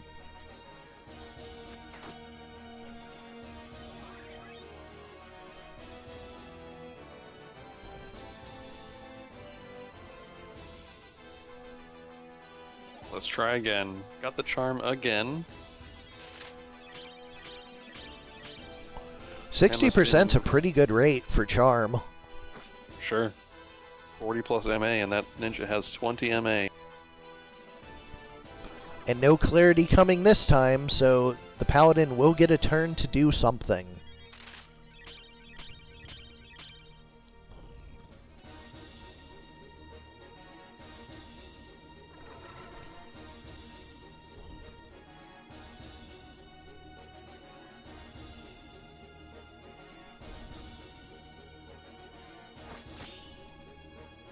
There goes the accessory as well. Give me your speed. Oh, we saw a steel alacrity stride. I like that. That's what I was hoping for. If invitation worked on a samurai, this team would be charming people and then like taking away their weapons and their speed.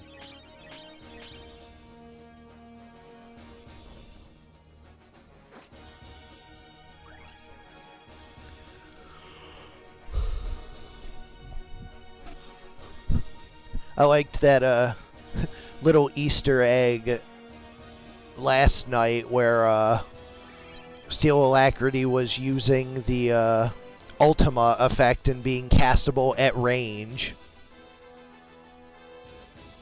I think I missed that. Yeah, Steel Alacrity was visually looked like all Ultima and used its range and AoE as well. That sounds amazing. It was in the match with Ara, the let's see. Yeah, the second match of the night, Kaffe versus Ara, Master Onion Backbeat Brawlers versus Butcher's Fourth Night Meatloaf. In that match,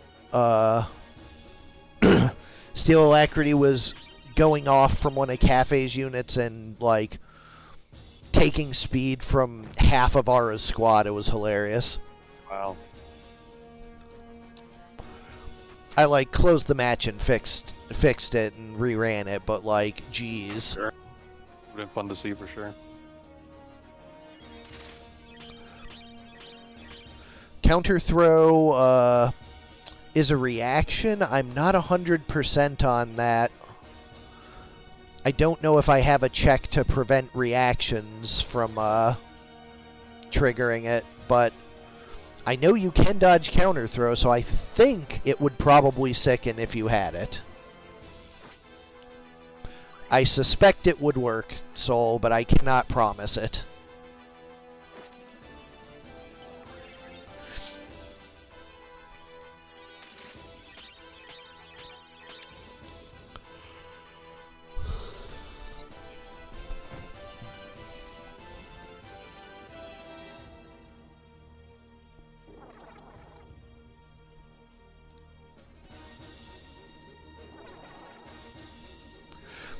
Well, you'll have this month's ROM. You'll have this month's PPF to build this ROM, like, in 4 days. So you'll have half a month to test if it works.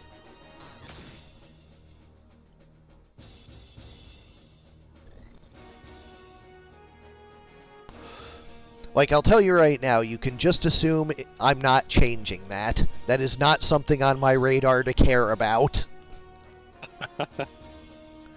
Oh no, they have a bunch more poison when regen is basically free.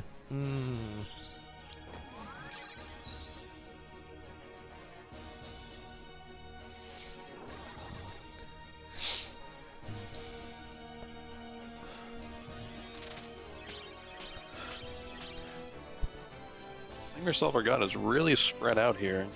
This one green knight is fighting the chemist and singing paladin over there.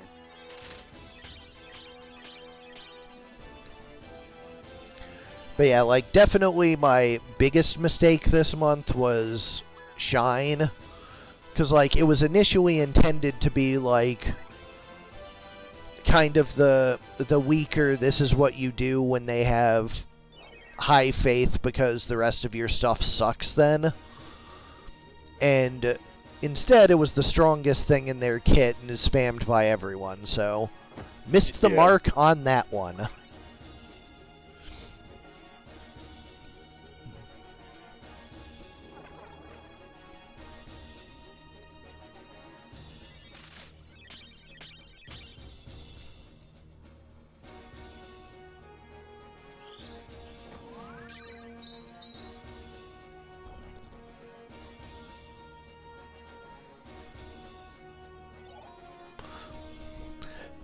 That said, I will figure out how to make Shine like that. I suspect Yeah, you it'll. want. I suspect it'll get a bit of a damage hit, and also the Absorb Holy is going to disappear from the equipment set, and that'll probably manage it. Yeah. Like, I'm not going to give it a huge damage hit and make it useless as an ability, but I mean, the lack of Holy Absorb is going to change the landscape anyway, so yeah. that could be enough on its own. So a small damage nerf to go with it might also be good. Might be a little bit overkill, but we'll see. It's like, what, 22 right now? Yeah, I believe so. And I could just make that, like, 20, and there you go. That's a... It's like a 30 hit point reduction before compatibility. Also, maybe I just make attack up not impacted either. Because I think, like, basically everybody who's using it's using it with attack up, so... Like, I can still let attack up work on Judgment. It does kind of feel like we'll lose something with the lack of Holy Absorb just because Paladins being a kind of healer class in a way is thematically cool, I feel like.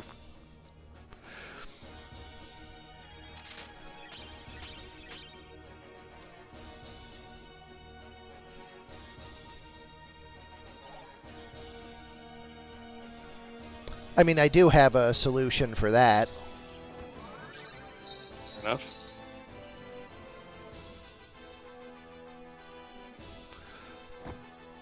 In a way that would be both cool and flavorful. It's perfect.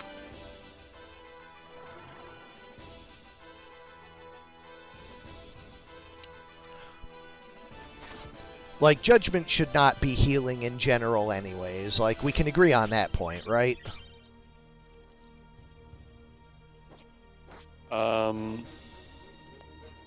Thematically, yeah.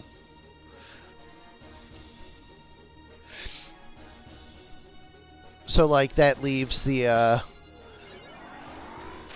AoE around self-consecrate effect. There's no reason that can't heal teammates and harm enemies. Yep, there you go.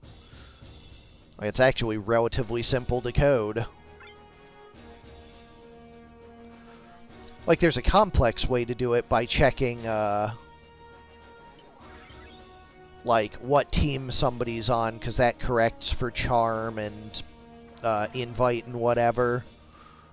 Instead, I can just be like, what color is your palette?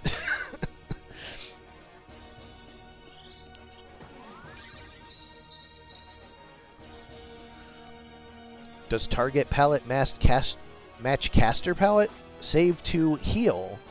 Otherwise, save to damage. Interesting.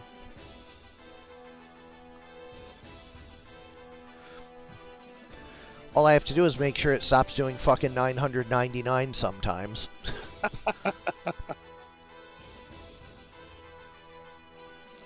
Goddamn weird. Yeah.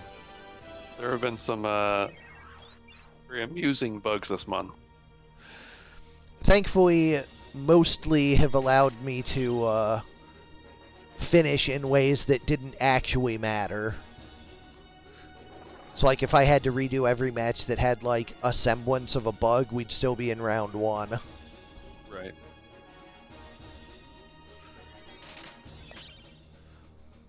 And a lot of the more, like, egregious whatever, I'm certifying this match were, like, losses for my team, so, like, whatever, I'm allowed. Right. And we've even had some people in chat just concede the match for their team as well.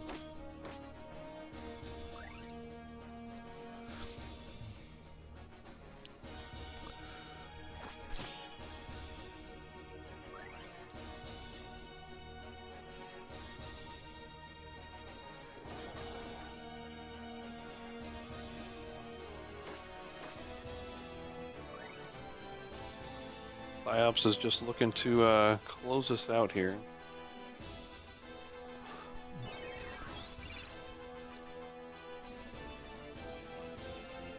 This is game 1, right? Yeah. Okay. I know it's not game 2 because that's map 2, and I know what map 2 is on site because I use it for testing constantly.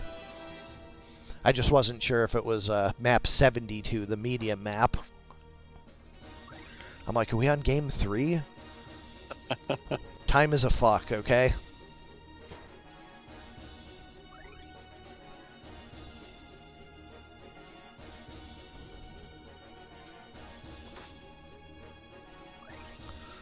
White Paladin is very tanky, though.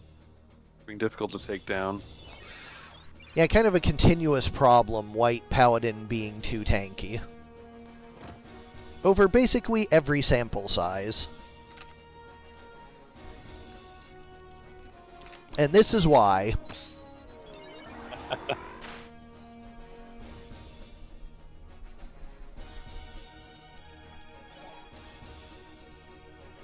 Yeah, charm him and steal all his speed. That'll do it. There we go.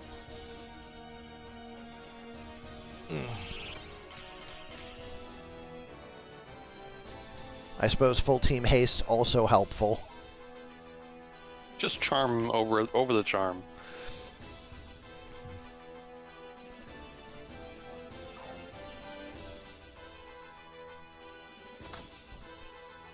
There we go. Mocking strikes.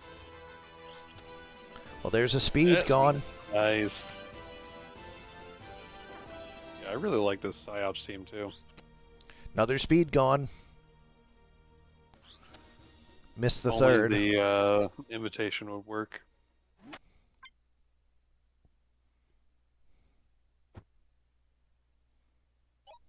Charmed again.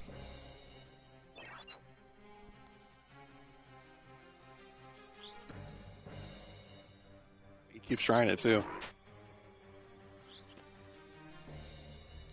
Give me your speed. There's a third one. He's gonna get fast. There's a fourth.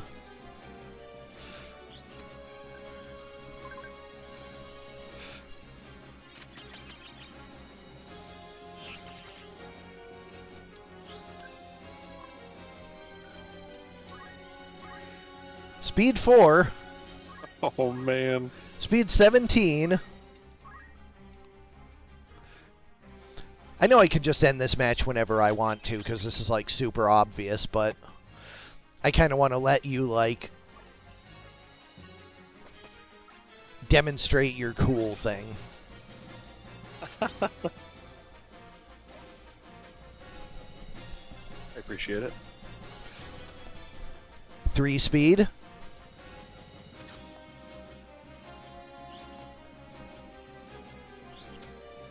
Was that just another one? That 2 was speed? another one, yep.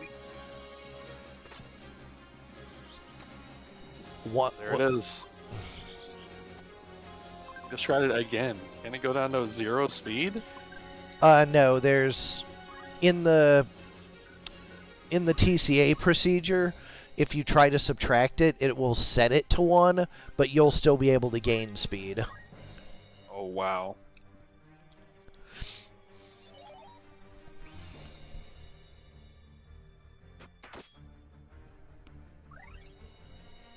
Could you, like, mocking strike him some more? Because that auto potion just really isn't doing it for me. Yeah, doing like 18 damage to him.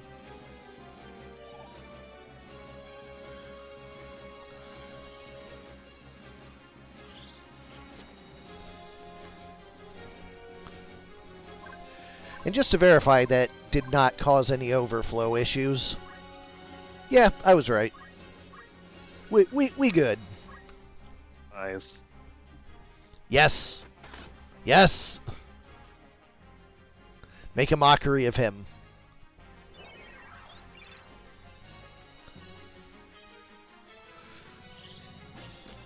He has 77 CT. He'll get a turn eventually. 79 CT. He gained 2 CT between ninja turns.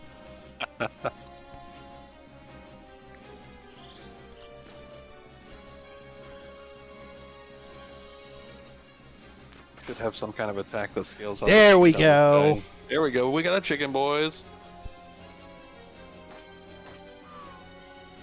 What a way to finish it. And the ninja knew it was time. God bless the AI.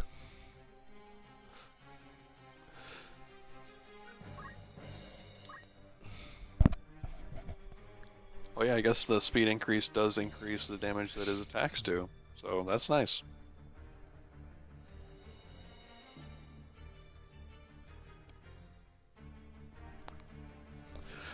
But yeah, this map I use for testing all of the time, so I recognize this is map 2 on site. Is there a reason why? Just because it's high on the list? Yeah, it's a small map high on the list. Map 1 is a medium map and doesn't really work as well for it.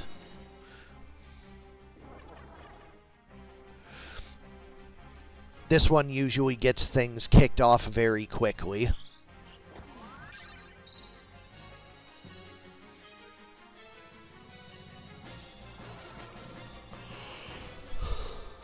It's got an interesting split to the teams. Or spacing, I should say. Yeah, that's another thing, is it doesn't usually end up with, like, dog piles. It usually, like, sees a minute of activity, at least. This round, Agent decides to move up and charm the Axe Chemist, of all things. Get off the balcony. Or railing, rather. Get on the balcony. Who immediately clarities herself. Well, yeah, because she's part of the enemy team now, and she has to cure that negative status effect on the enemy team, right? Or else it would be suspicious. Oh wow. HP Restore brings the agent back up to full health, but he does have a sundown on him now. So a second of the same ability will resolve that quickly. He had already taken some chip damage before that, though. There we go. Hellcry Punch takes out the weapon of one of the paladins. Well, no more Holy Explosion for that paladin, I guess. Since that's what he used on Agent. Yep. Vigilant Song misses everybody.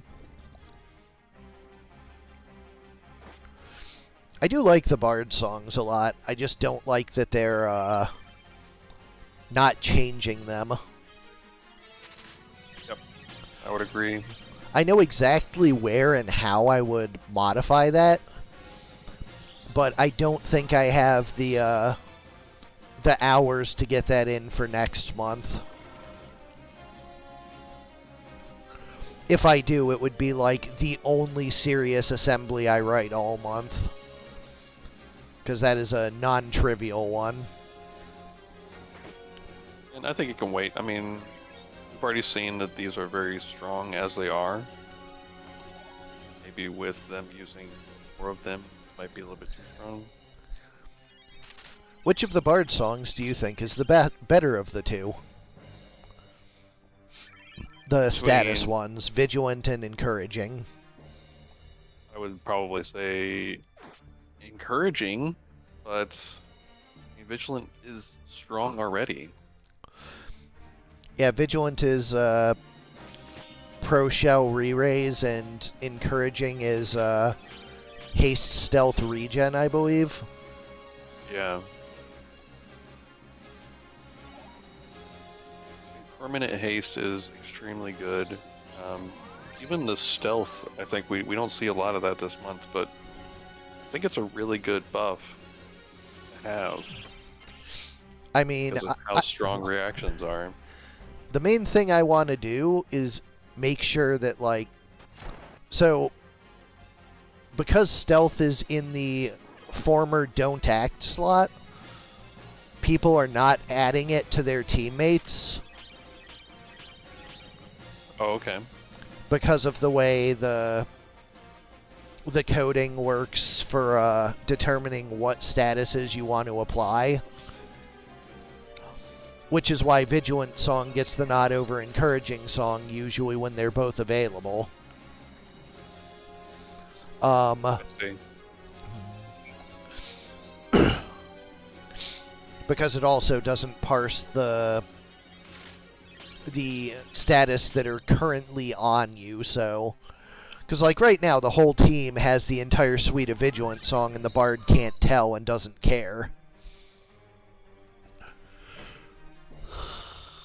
Yeah, and that suite of Vigilant Song buffs is making White team very difficult to take down.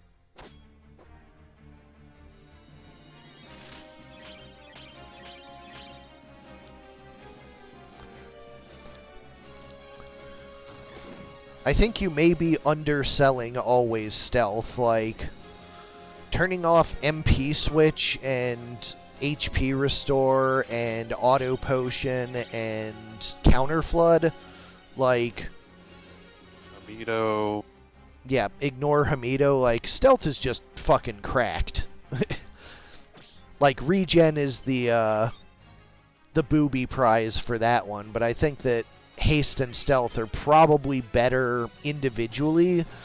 It's just a question of, like, when you get pro shell re-raise all together, that's just a really compelling package.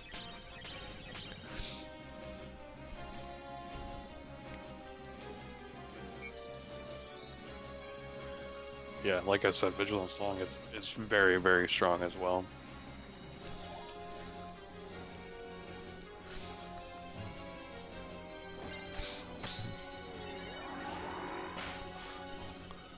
I do like that it's like a debatable question. They're in the same, like, vicinity of each other, but people just disagree over which one is, like, slightly better, instead of it being like, oh, this one is clearly so much better.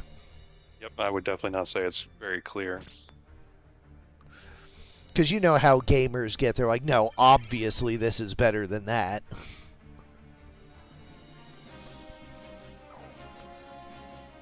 Like, they'll say that about things that are super not obvious. Right. So, like, when you get, like, people who are like, yeah, they're both good, I just think this is the better one. Like, that's a big win.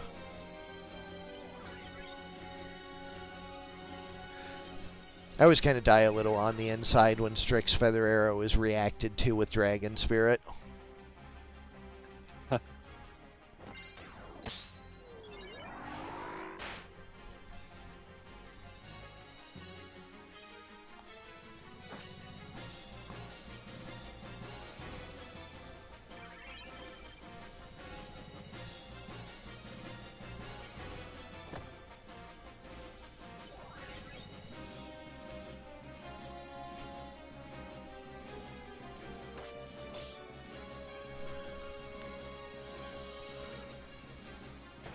One of Blame Yourself for God's team is about to crystallize finally, but they are proving very difficult to take down.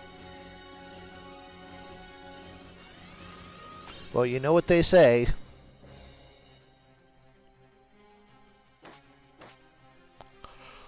I also like how Blame Yourself for God is just in, like, 3 enormously different places on the map. Yeah.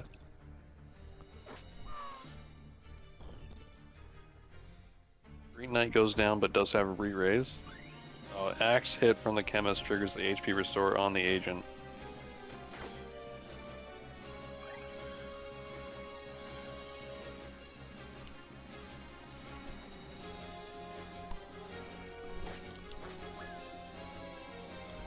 Here we go, chemist goes down. I can't remember if she had re-raise or not on her.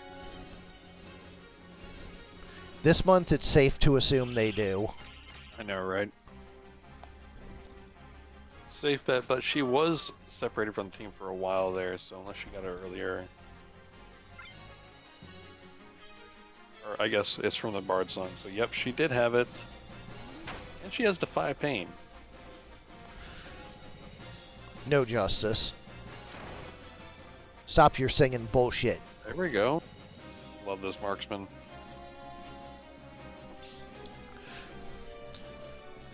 Yeah, I like how archers have evolved between Temporal Strike and Strix Feather Arrow and Cursed Shot and the one we were just fucking talking about, Stunning Shot. Like, Yep. they've Yeah, got a it's really, solid really kit. awesome kit. Yeah, for sure. Awesome kit, and I think the fact that they can use crossbows with shields, for example, make them really, really good foundations for being support units that can put out a decent amount of DPS as well. Yeah, Or like even I just a feel. high damage unit that has some good evasion. Yeah, I feel real good. I feel really good about Archer's place, which I didn't like in May. They were not very good. Like, Strix Feather was nice and all, but, like, Stunning Strike didn't really have a place because spells didn't matter. Like, who And is... I always worry that, like, with a kit that has as varied effects as theirs does, whether or not the AI will use it correctly, but I feel like the Archer kit is used very, very well by the AI, and that's really important as well. Yeah.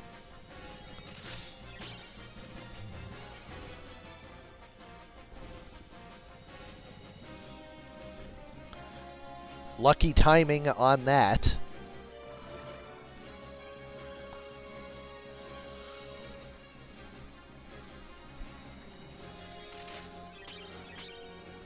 Shell and not re-raised, so the ninja should be able to handle it. Nope. There's the dragon spirit.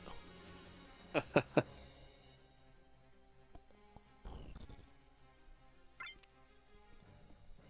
need some Strix Feather arrows here. That's not going to do it.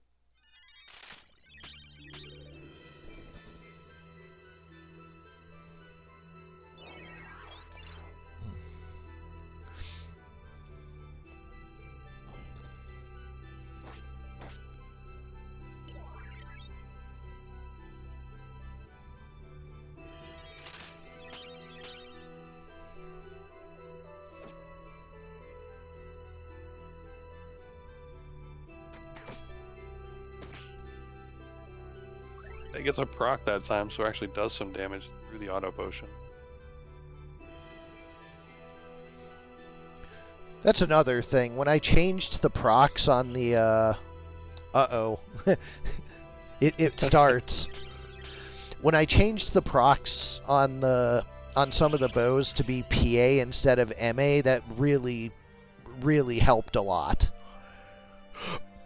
Okay, yeah.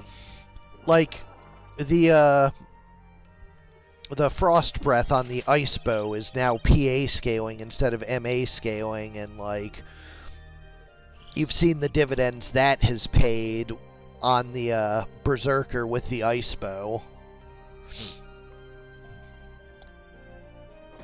Ninja has already managed to get 2 successful steel alacrities on the Paladin in the corner.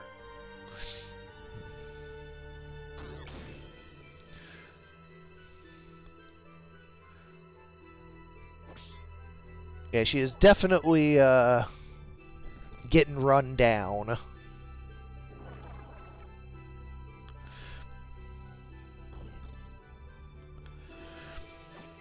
Like, when I think of a defensive team in, like, future months, I think of, like, yeah, like this, where it starts stealing alacrity and strength, and, like, we hit a clear inflection point where, like, the other team is too far disabled and is never going to be able to win.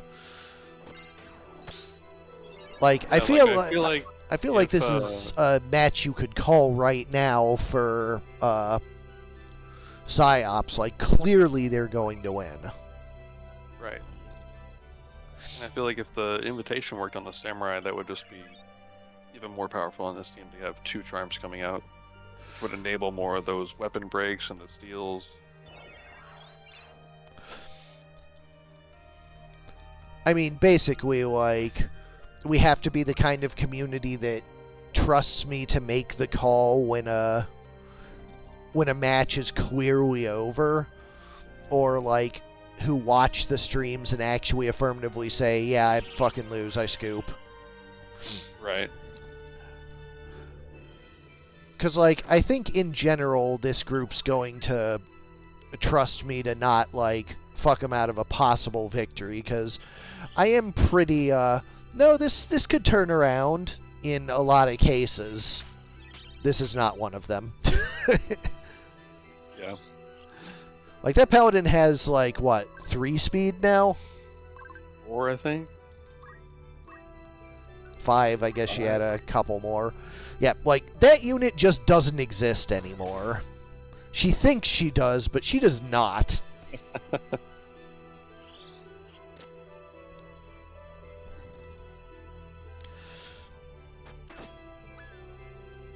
Yeah, goodbye. There we go.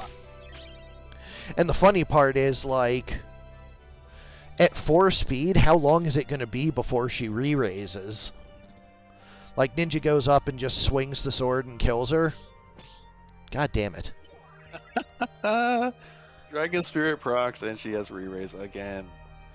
So, as I was saying, how long do you think it's going to be before she re-raises? How many turns is that ninja going to have? He's just chilling back there with her.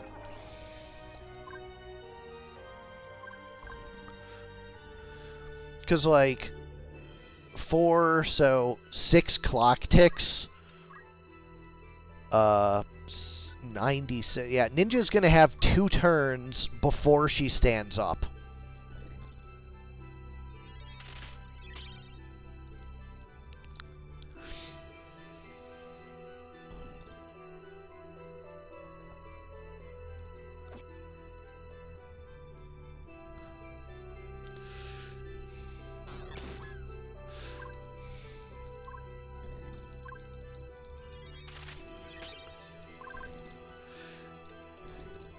And, like, now you look at her corpse, 16. She is 21 clock ticks away from taking a turn, which is 360, 376. Like, almost 4 ninja turns before she stands up. Wow. Maybe actually 4 based on where his CT was when she died, like...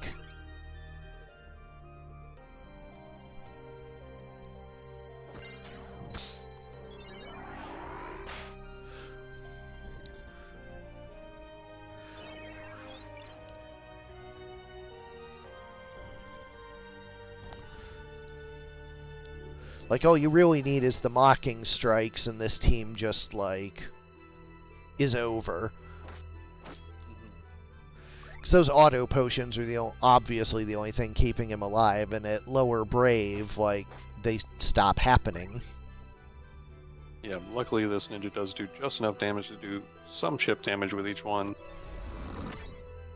But unfortunately the archer, I think, does heal the paladin up usually. Strix Feather there is nice, doesn't crack the auto potion.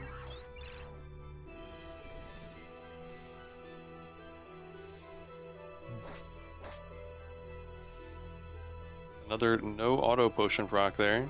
Oh yeah, good point, Fig. You'd have to turn him all the way into a chicken. Oh, yep, good point. Sure, let's steal some of this paladin speed too.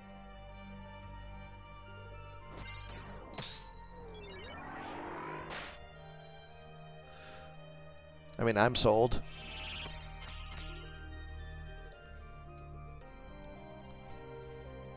I mean, it makes his attack stronger, so I like the idea.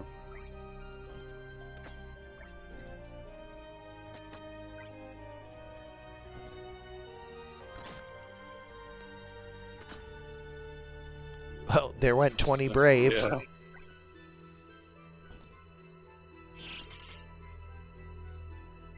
There we go, full team haste. And there we go. Psyops takes it 2-0.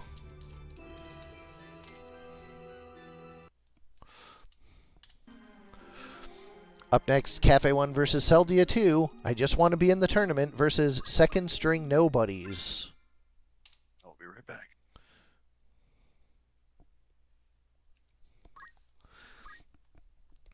For I Just Want to Be in the Tournament, we have Campbell the Priest with Black Magic, Auto Potion, Equip Shield, and Maintenance.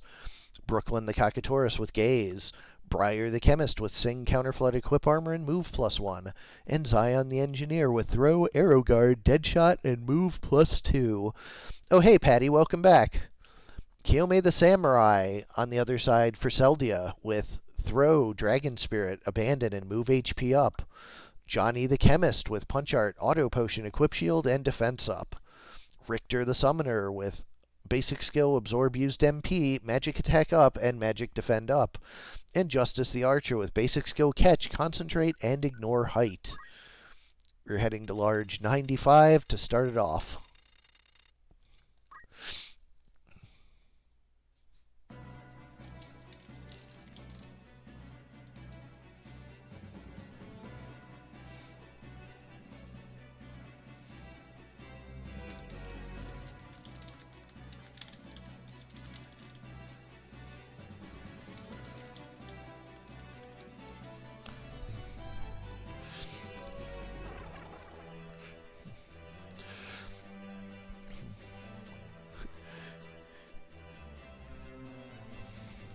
Yeah, towards the beginning of this month, Streamlabs decided to auto-update for me, which broke it because it was you need Windows 10 or higher to run this revision.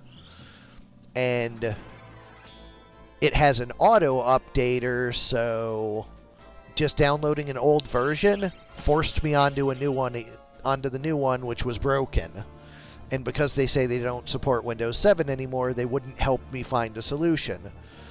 So we did what enterprising hackers do, and went to the assembly, found the routine that called the auto-updater, and noped it out. So no more auto-updates. However, it appears that chatbox functionality is broken on the older versions. So like Twitch went to something that required Windows 10 things. So I'm building a new PC for myself for Christmas, so I will be on Windows 10 in like whenever the components get to me, basically. But for the moment, chatbox is broken. Also, I was just tickled for like days that I like actually hacked a real retail piece of software with the skills that I had put together doing this. Like, that just... Like, I'm a real person that does useful things. Like, weird.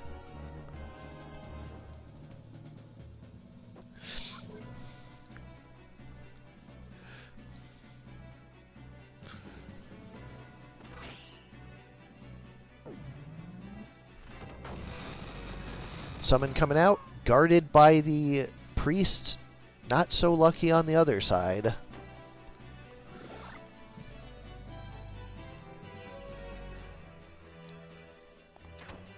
One neat thing we have, Paddy, is that as of this morning, all of the new statuses correctly appear as their new status names. And it is glorious to behold. Yeah, no more having to remember, wait, what's oil again?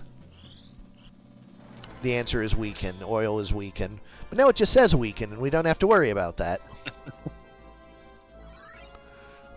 Retro Types was hugely helpful with that last night. Just going to ask who that was again. Retro, yep. One of the admins on FF Hactics. Yeah, that's so awesome. And when he was helping me out with that, he's like, now I want to work on my mod again, and like just started doing work. So like, everybody wins.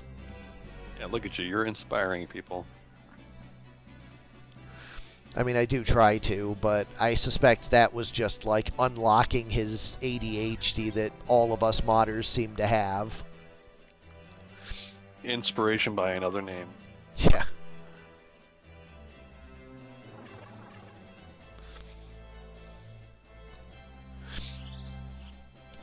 I've started putting pen to paper on Libra. I'm actually, like, writing design documents in my spare time now, so...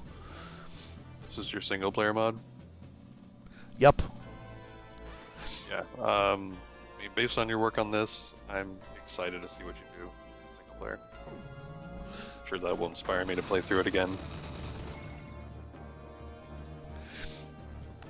I mean, it's 100% going to be worth it. I'm going real deep in the tank on this one.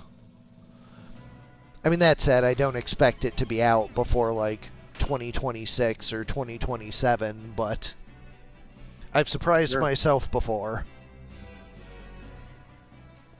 I just love that you you found an excellent way to first hone your skills before tackling a single-player project. I mean, it was always the idea. I just have an enormous love for this game, and also hate how a bunch of things were just not well done. Like, Yep. I'm like, I could do better, so let's do better. Yeah, despite its flaws, it's always been my answer to your favorite game of all time. Yeah.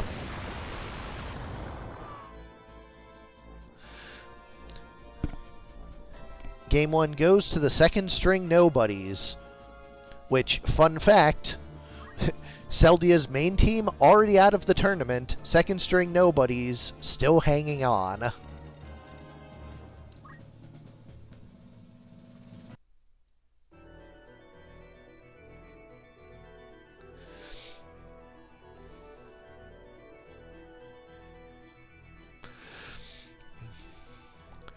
Everyone that comes to Hactics that, like, needs an assembly solution to a problem that I can fix in, like, 5 minutes, I just do it and give it to them. And I'm like, yeah, I didn't know any of this year. In January, I couldn't do any of this. And look at where I am now. It's not as hard as you think it is. Give it a shot.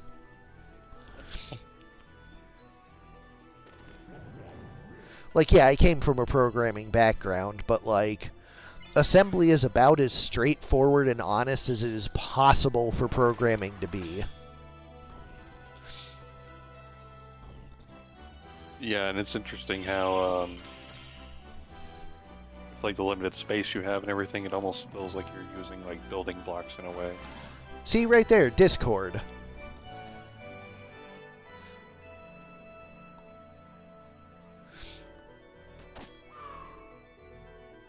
Ouch.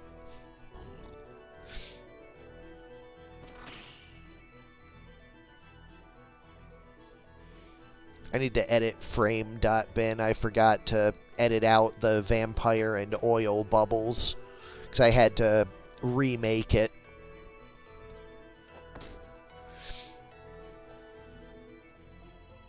You just don't need those displayed at all anymore. Yeah, like, what does that bat mean? How does that have anything to do with Discord? Right. Or why does the oil have anything to do with undead? Right, yeah, that makes sense. And the easiest way to do that is to just delete the bubble from frame bin entirely. So it, like, loads from blank space and it's just a transparent bubble that nobody can see. Yeah. Green team is second string nobodies, right? Yep.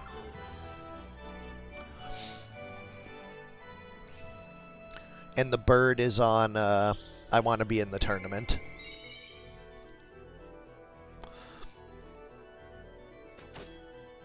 So, Caffe's team definitely doing much better this time around. Seems like the nobodies want to be closer together. Being set into duos did not work for them.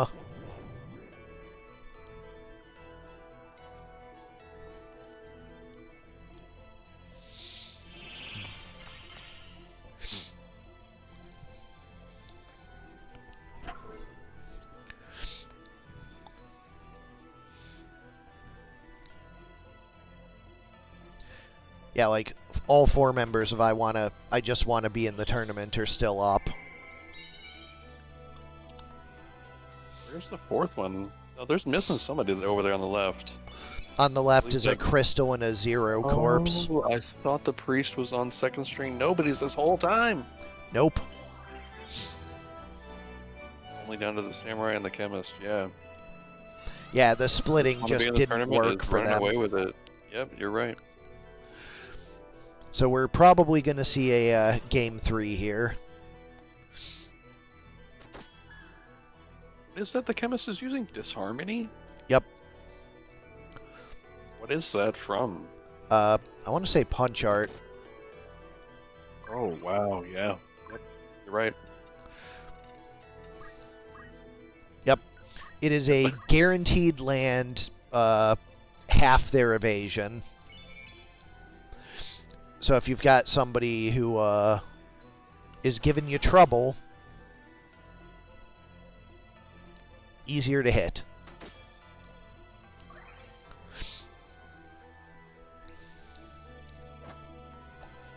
Lol, frogged. Wow.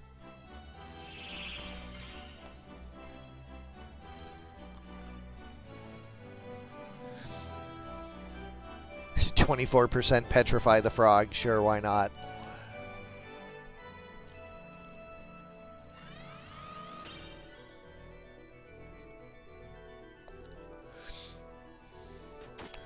But yeah, I think a lot of second string nobody's win in game 1 was because that engineer was very quickly dealt with, whereas he was not in a position to be handled quickly in this map, and he ran away with it.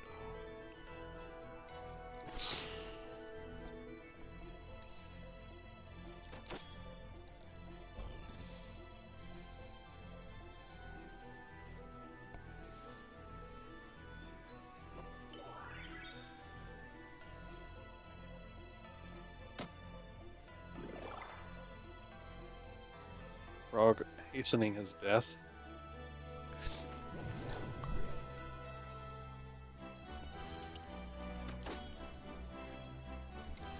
That is a sturdy frog. Now, you know frog can't stack on sturdy. What is that from? What's what from? I have no idea. Sturdy is Oh, the no. status Yeah, effect yeah, that... I got you, yep. Finally put it all together in my head. we did it. We found it. Going to game 3 on map 61.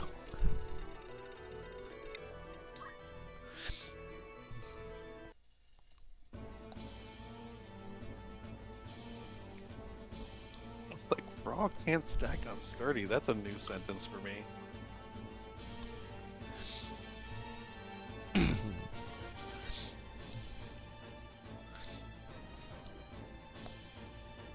But yeah, I'm going to be doing a vanilla playthrough in my spare time over like the next week or two. Because Ziphany did a pass finding what routines in Scus are not used. Because, like, Scus is what's loaded when the CD loads first. It has the main function, and it stays loaded for the entire time the game is running. Okay. That's just like part of the conceit of building a PlayStation game is you put all of your like library functions in your main Scus space, which loads at the beginning and stays up the entire game. So like your graphics libraries, your how to read from a CD hardware libraries and such are all loaded in there, but you don't use all of them. So we figured out which ones we think are not used by anything. So I'm patching all of them with just nothing but nopes to see if it breaks anything. And if I do a Here's full doing run, little test run.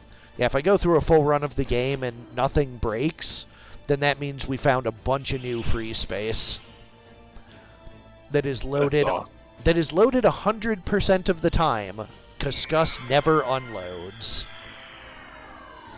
Yeah, free space sounds really fun to work with in this game.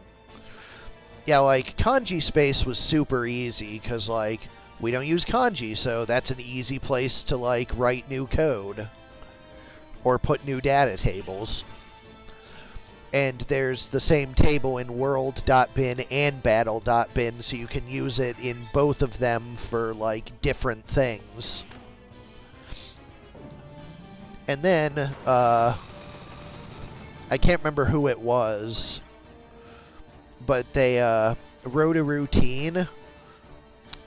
So, in SCUS, there's a trig function lookup table, because you need trig functions to do map rotations and such, right? And Like, graphics, the isometric graphics depend on being able to do trig functions. sure. However, the trig lookup function had lookups for every number from 0 to 360, when actually you only need 0 to 90 because it's periodic. Okay. So the routine was like 4 times as big as it needed to be. So somebody wrote the math conversions and just saved a ton of space in SCUS. That is what I'm using to write my battle functions now, because I ran out of space in battle.bin. Like, I filled the entire kanji table. That's so cool. Nice! This man more room to work with.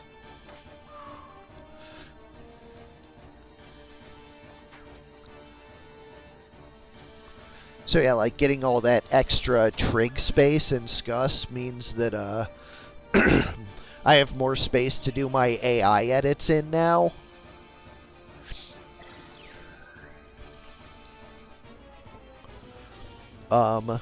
And by the time I finish my playthrough of vanilla, I'll be like, oh, I found some more space for even more AI fuckery. Perfect. Yeah, like, everything works out timing-wise for me, which is a recurring theme in my life. I am just very lucky.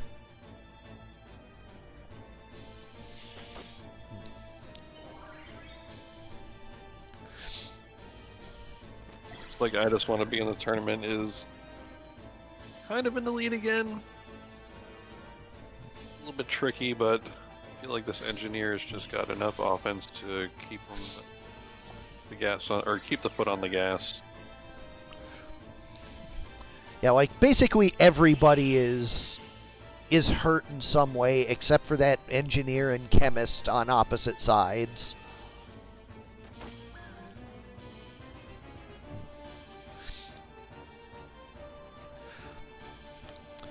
I imagine it's probably the exact same function, Fig, since they came out decently close to each other. It's probably the same library suite.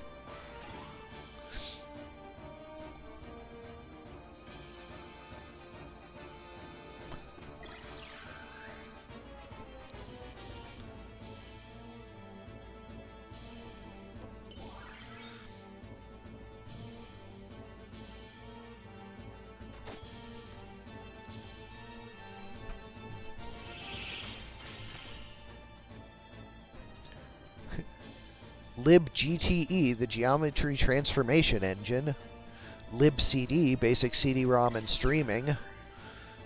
libC, standard GCC-C library. libGPU, basic graphics library. Like, Talcall was doing some research on standard libraries and found libraries that compile to exactly what was in SCUS. So we just know now 4 of the libraries the game uses.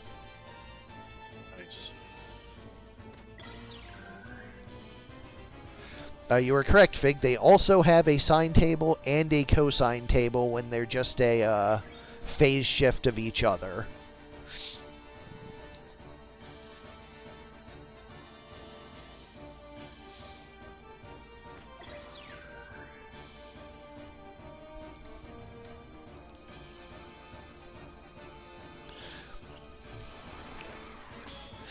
I just want to be in the tournament.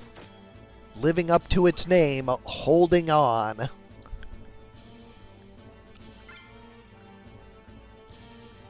That frog is super excited. Wind Strike is guarded.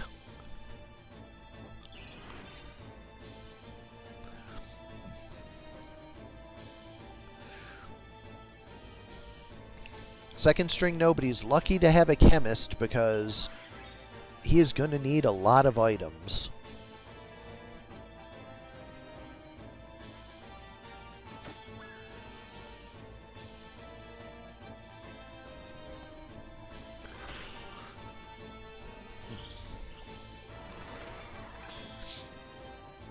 It just keeps on feeling like the engineer's the only source of offense on the purple team, but I feel like this guy is super evasive and dodging all the bird's attack.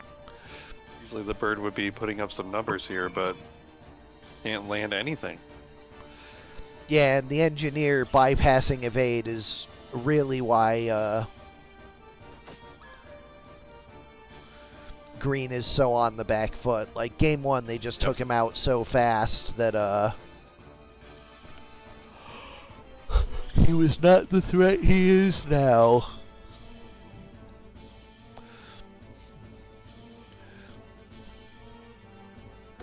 I think the chemist needs to, like, defrog the frog instead of raising the samurai. Also, it looks like the chemist and the engineer have worst compatibility, so that would explain why the chemist is still alive.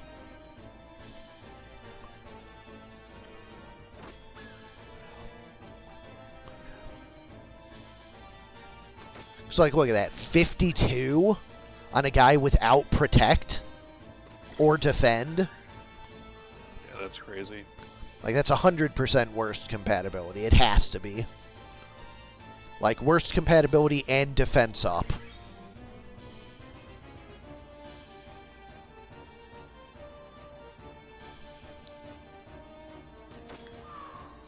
Frog go boom.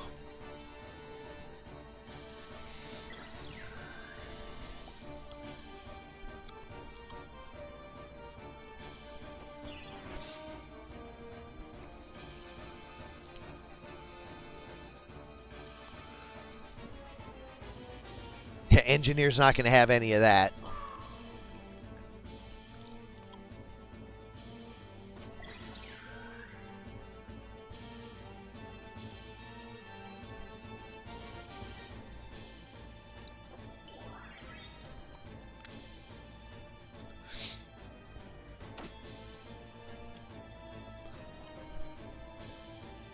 Come on, bird. Nope.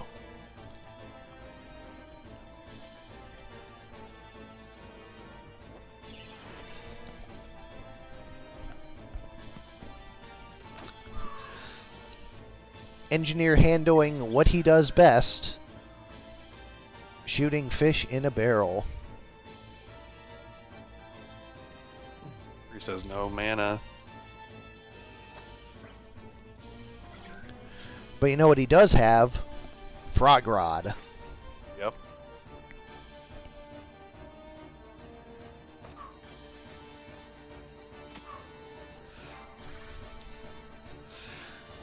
The match goes 2-1 to just want to be in the tournament. Living up to its name, it is in fact in the tournament. Alrighty, up next, Kaffe 2 versus Coppola 3. Master Onion Backbeat Brawlers versus Templar Knights.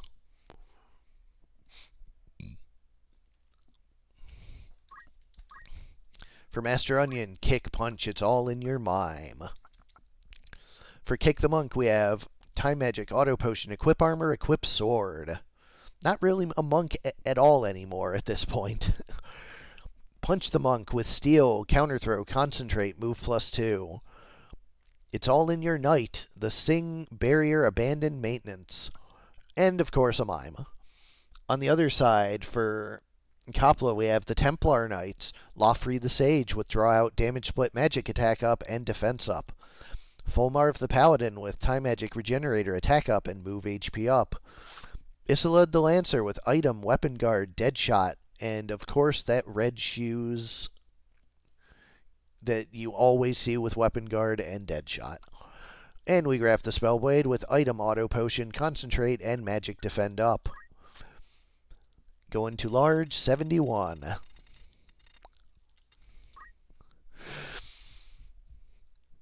I will say this month has certainly been a comedy of errors, but like we've got it under control now, and boy, I'm really looking forward to next month after I get the oh, these things clearly need to be fixed out of the way. Oh, for sure. It's been great to be back. I would have liked to have been like had a better comeback that wasn't plagued with those couple additional delays and didn't have like just bottom line, matches are taking too long this month. Like, it's not as good TV. And I need to, like, play with the dials a little to make that not happen. Paladin being, of course, the largest offender.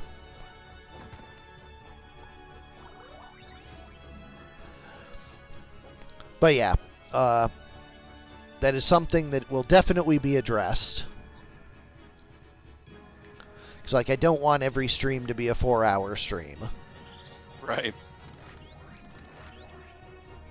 Like, for your sanity as much as for mine. Oh, I know, I know. You've got to be here every night, so I get it. I mean, I get to be here every night. Fair, totally fair. And I enjoy it too, so don't get me wrong. No, yeah, of course. I'm just really proud of how far we've come. Sure. I know we still have a long road ahead of us, but that's exciting rather than exhausting. Yeah. An amazing thing to be a part of. Really glad I got up off my ass and started it. I am too. I'm really glad I stumbled upon the Reddit post. I'm glad that actually worked and got some people. Like, I didn't know what to expect. Like, is it just going to be, like, 2 new people and just all the same beta testers from my home original Discord server? And, like, when I started advertising heavier on Hactics, I'm like, are any of them going to give a shit? Like, do we actually get some traction there, or what? And, like, obviously that's gone great, too.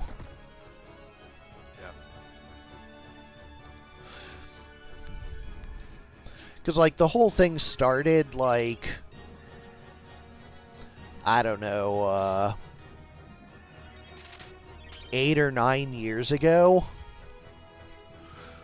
When, like, I found insane difficulty and found Tactics 1.3, and I'm like, oh man, somebody trying to, like, make an interesting vision of it.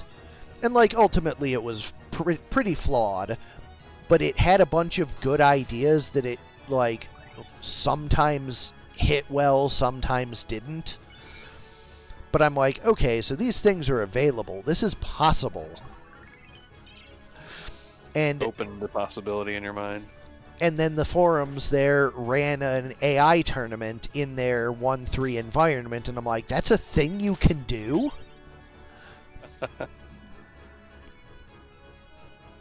So, like, I played in it and had a great time. And, like, it was the last one they ever ran. So when I found my way to NG Plus, like, 5 years late after that tournament, I'm like, I mean, I'll run an AI tournament. And one of them, Ludo, was like, well, I have the ROM if you want to run it. And he, like, sent it to me. And then I forgot about it for, like, a year and a half. And, like, in December, I was, like, looking through that DM looking for something, and I saw the PPF for it, and I'm like, oh yeah, I said I would do that, didn't I? I should do that. So we had the December, like, 1-3 tournament, and I'm like, I want to make my own. So January was just like, let's see if I'm even capable of doing this, and, well, you see what the ultimate answer ended up being. Yeah, what a journey. So yeah, it was like being in the right place at the right time to discover AI tournaments were a thing, having them stop running them, and having somebody who had a base ROM to give me to start work off of. After also seeing the possibilities of modding FFT. Yeah, like, so many things had to go exactly this way for us to end up here.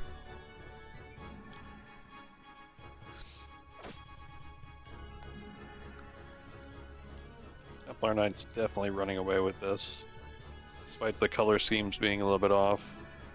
Every one of these knights on the left side here is on Templar Knights. All that remains on brown side is the Singing Knight. Color palettes are hard. You know, I just had a thought. I wonder...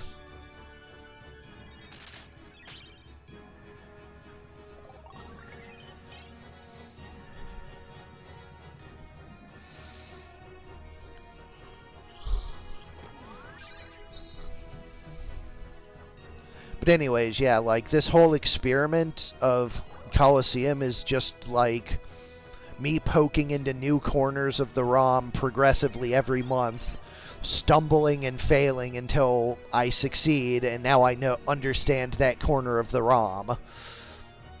Yeah. So, like, first it was, let's just make some new items, and then let's play with monsters a little, and then, well, let's write some new formulas, let's write some new supports, let's write some new reactions, and, like, it just builds on itself.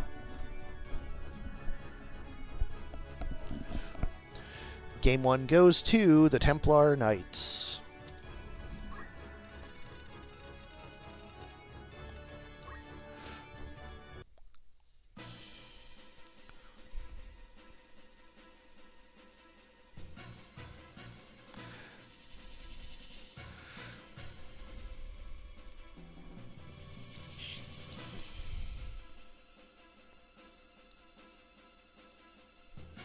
See if the closer spacing helps out Master Onion backbeat brawlers this round.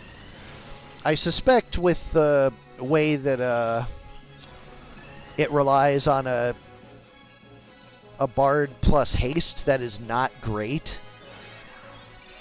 Or Bard plus Mime, I meant. But that Mime died like turn 1 on the large map, so... That one was kind of like decided very early as well. Both teams open up with a full team haste.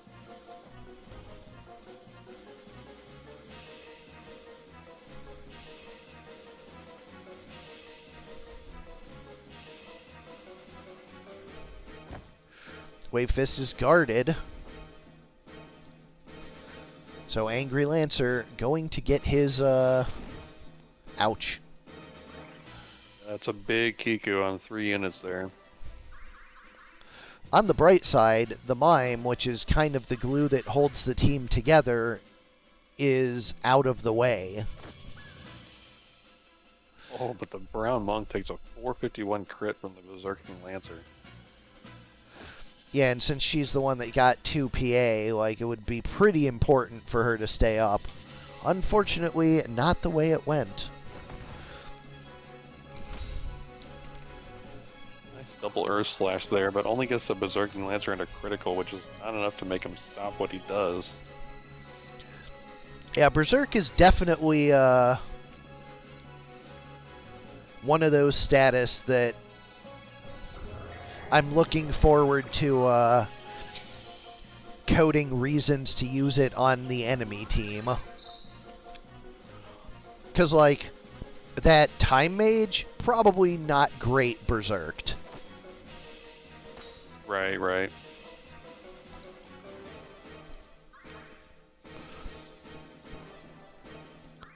Probably, like, set a PA threshold. If a unit's PA is less than this bite, consider doing berserk on them. Yeah, I can see that.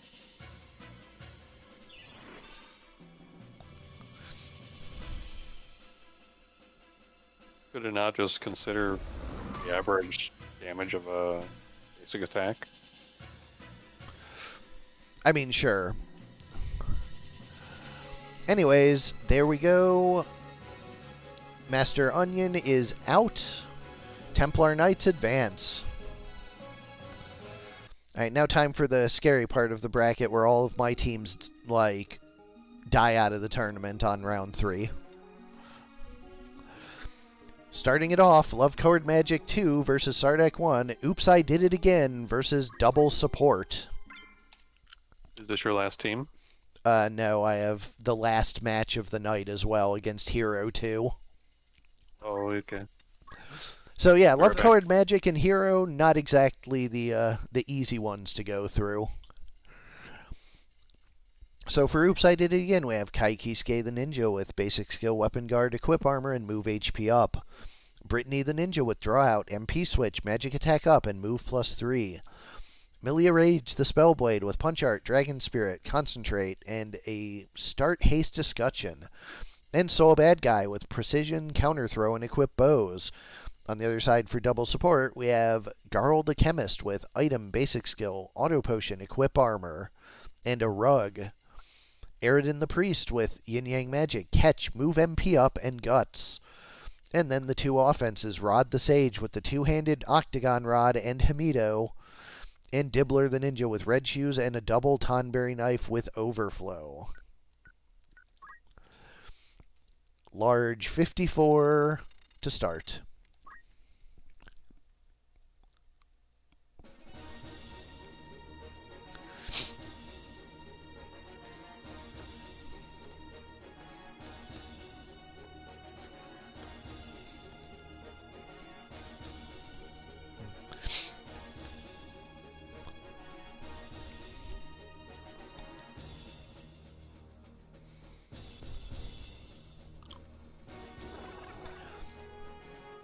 Oops, I Did It Again in red up top. White for double support on the bottom.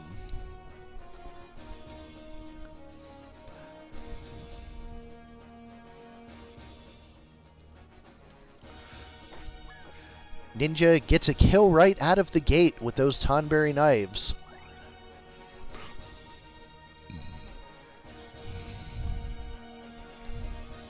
It's like a rejuve coming out of the white mage.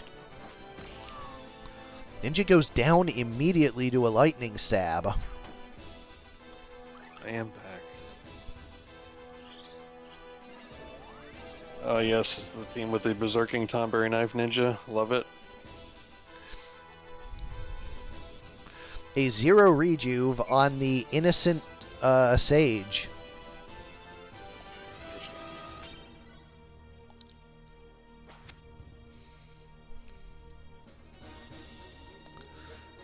Chemist, of course, Phoenix Downing the Anger Ninja. But Thief has his number, of course, with Concentrate. 418 critical on that ninja. Incredible that he survived that. Yeah, no kidding. Equip armor for sure. Sage did not survive that, though. Weaken on the priest probably doesn't help that much. Does not really accomplish anything, no.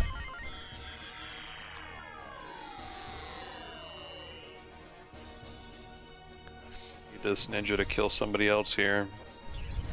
But white team is fully back up. Well, it's in the name, double support. I think that thief Not killing the ninja might be good for white team here. Because Shuriken is dodgeable.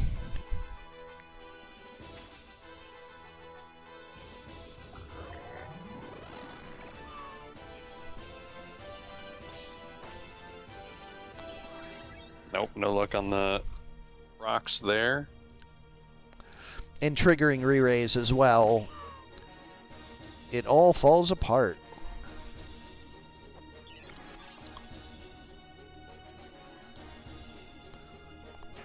I think that's perfect positioning on this map as well. Yeah, this map was definitely not in my favor.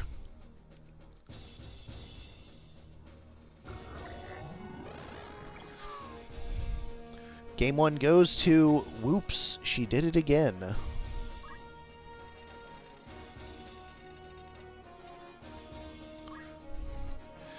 Yeah, this was the team that just ended somebody like immediately, right? Yup. That ninja with the Muramasas really hurts.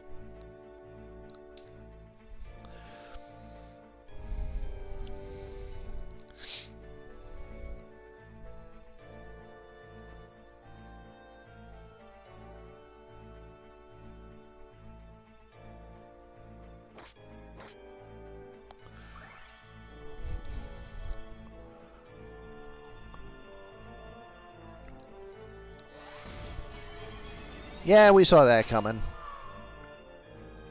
Wow, triple kill from the Cheery. Hits her own MP switch. What an opening. And my entire team is dead without taking a turn. Love Card Magic 2 takes the match 2-0. Blink and you'll miss it.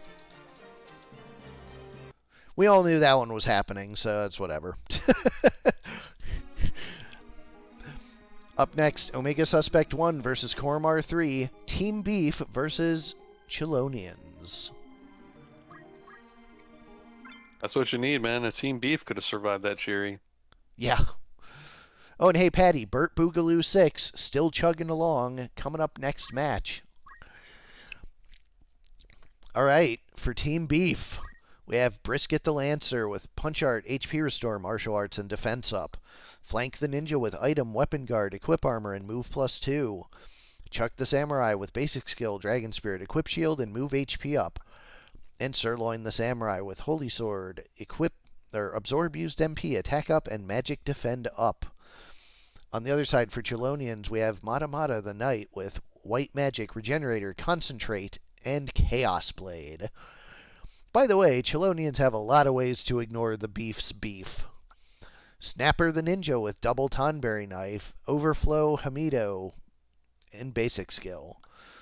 Leatherback the Ninja with Talk Skill, Weapon Guard, Abandon, and Move HP up. And Loggerhead the Chemist with Basic Skill, Auto Potion, Equip Shield, and Jump +1.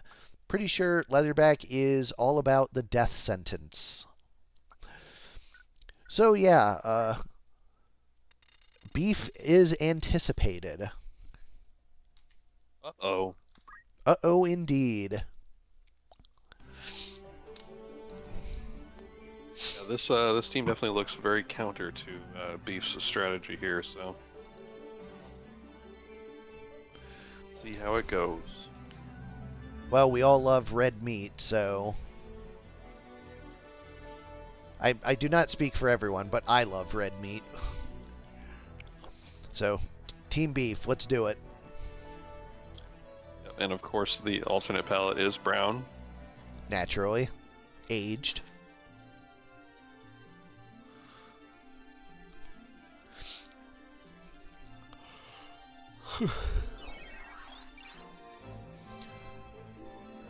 Although I would never root against Korremar. She's fantastic.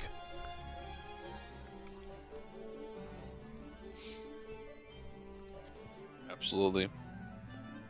Excellent member of the community.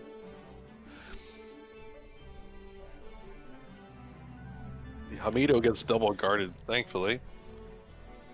But Then- death sentence? Yep. No trigger on that one. Although that's not the one you have to be really scared of.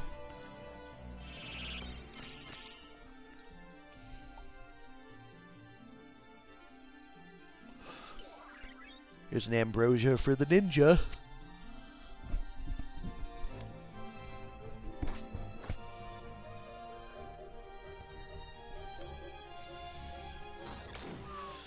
Kiku as well. Ninja goes down.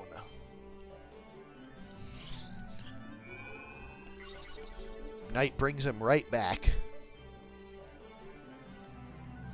Just on time for a second death sentence.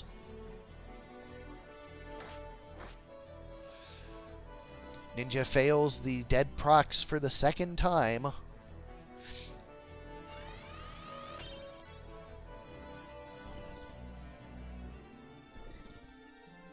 Looking like Team Beef is too slow for this kind of offense.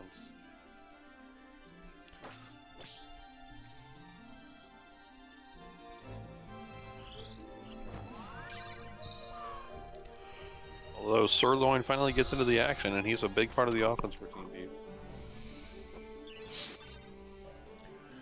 Having most of the revives being at ranged or being cast at range, both the throw item and the life, does make it a little more difficult for Team Beef to catch multiple people with Sirloin. Also, how many of your people have cross helmets? Maybe all of them? Then they are immune to the Tonberry Knife Ninja. Oh, wow, really?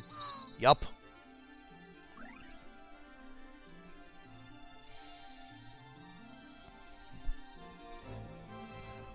So that definitely changes the matchup a little. Yeah, for sure. Like, the death sentence is the biggest issue for me then. Well, there's also the Chaos Blade. Yeah, but that unit doesn't have overflow, so only 20% chance, thankfully.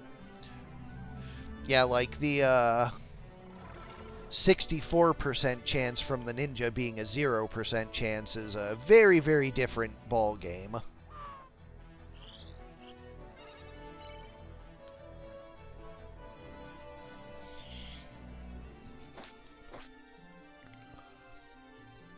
Those Hamitos doing less than the regen at the end of the turn.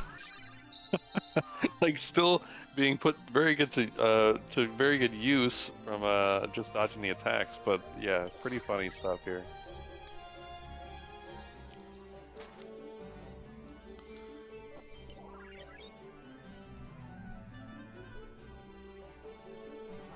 Preach it.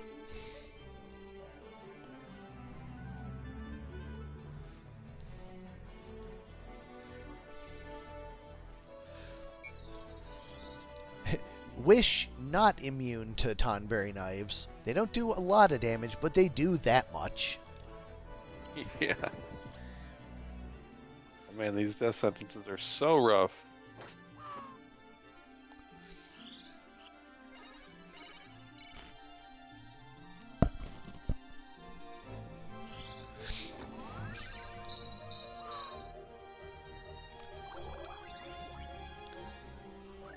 I mean, I do like seeing proof positive that death sentence is a very good counter to beefy teams, so.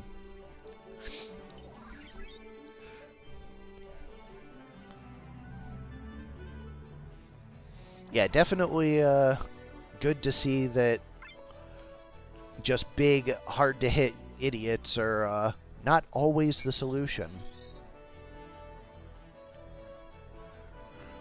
The problem, once again, becomes when they get entangled with re-raise. But once that's moderated out, like, there should be an attendant rise in, like, popularity of death sentence, because things are still pretty durable.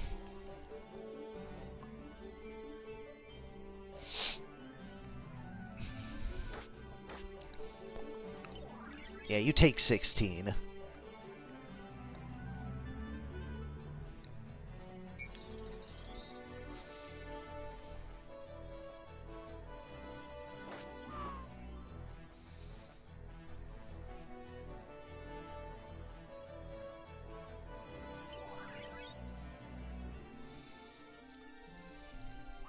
Down goes that samurai, and we are down to the last. Although, gotta say, Tonberry Knives still not doing it.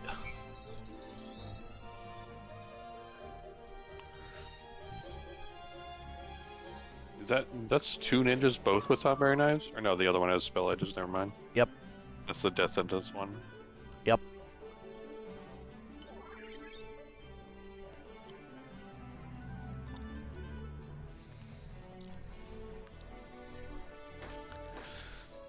The CTs have lined up very poorly on those two ninjas.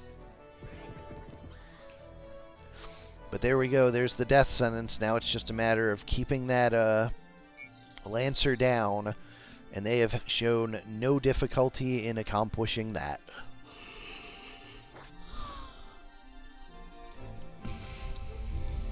Yeah, despite being res many times, he hasn't had a chance to do anything.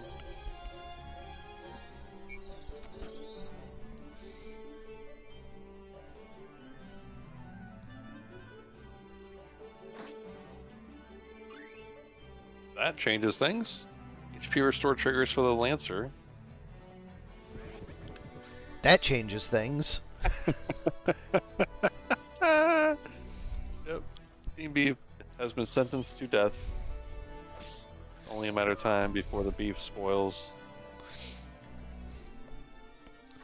Does he have a revive to use on his teammate?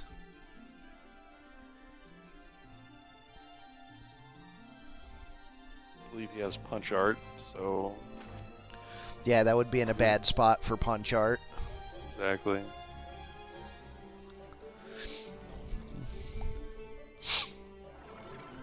The story of this match was death sentence.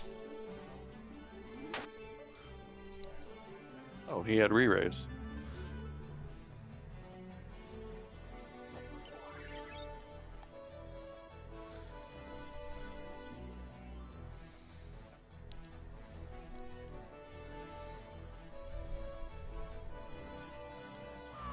Pew!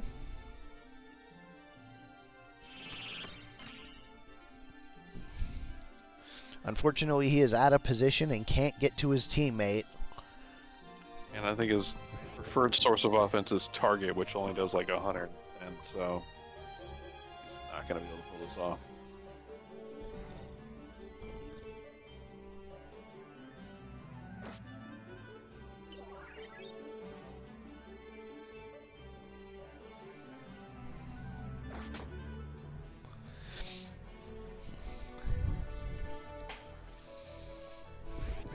This time the death sentence does land.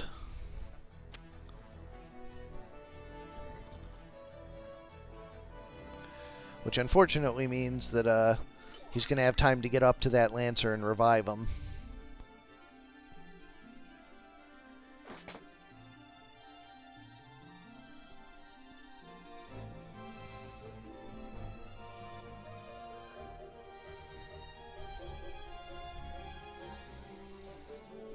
But he elects to go for offense.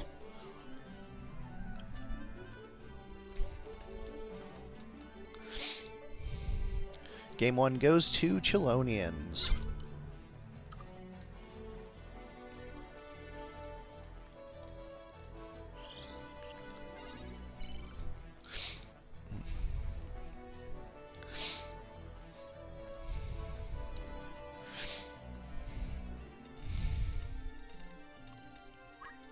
See if the beef can pull off some more AoE on a small map. Yeah, your main Before offense, those re-raises get Sirloin. set. Yeah, your main offense, Sirloin, certainly appreciates tighter quarters.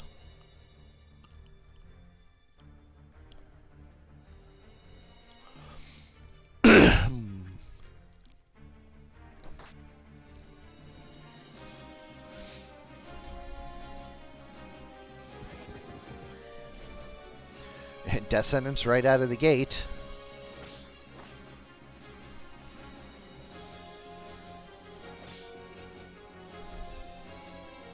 And it was on Sirloin as well. Oh no.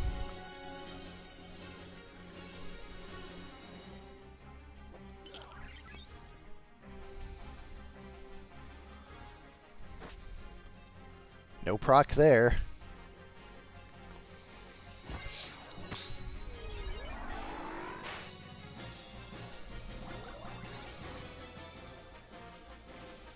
stun down on his ally there with the heal.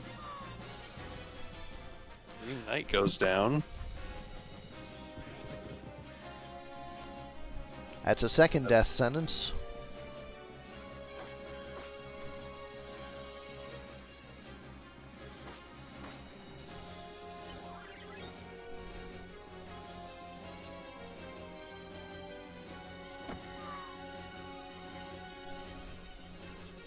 Ninja's down.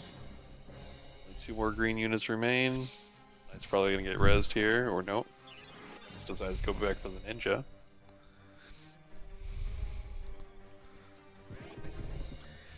Another death sentence lands.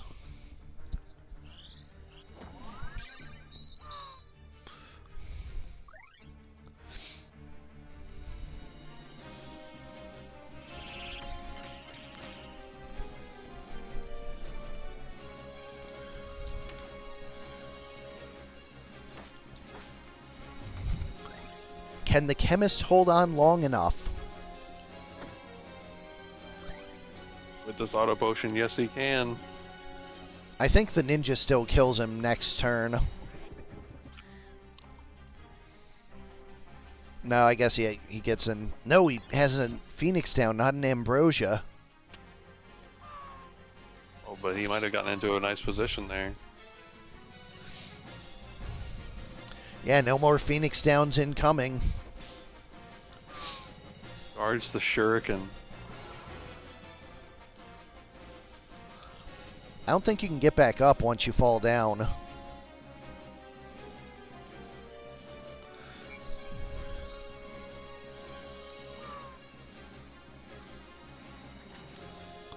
Oh, I stand corrected. How much jump does that guy have? Oh, jump 8. Okay, that would explain that. Korremar, this team is awesome. Between the Germinus boots and the jump +1, I guess. I just love how this team just literally just sentences everybody to death and then just chills out. You're gonna die. How? Oh. Not my problem. That sounds like your problem.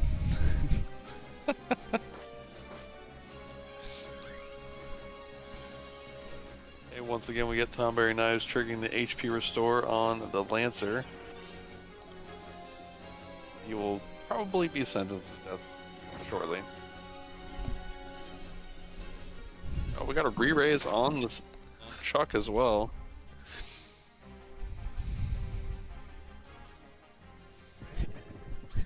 Didn't I tell you you were gonna die?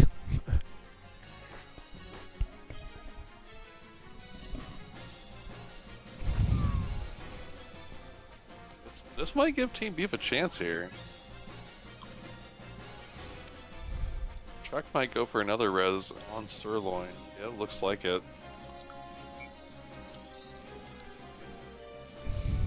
Oh, but the ninja comes up. He's probably going to take out Sirloin. Nope, decides to death sentence the Lancer.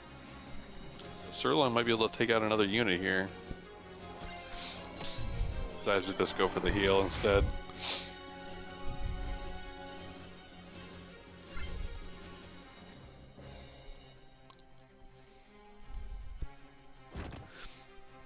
Still, ain't over till it's over.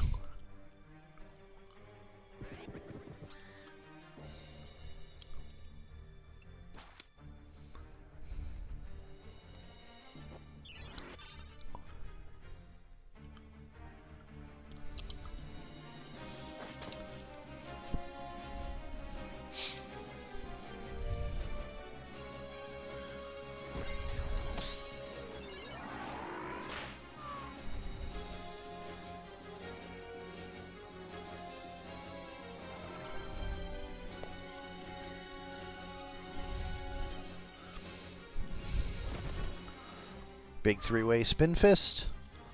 One more turn for Team Beef. Although it might be a wish.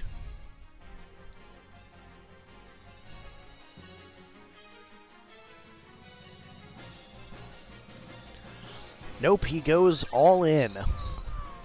With a double kill.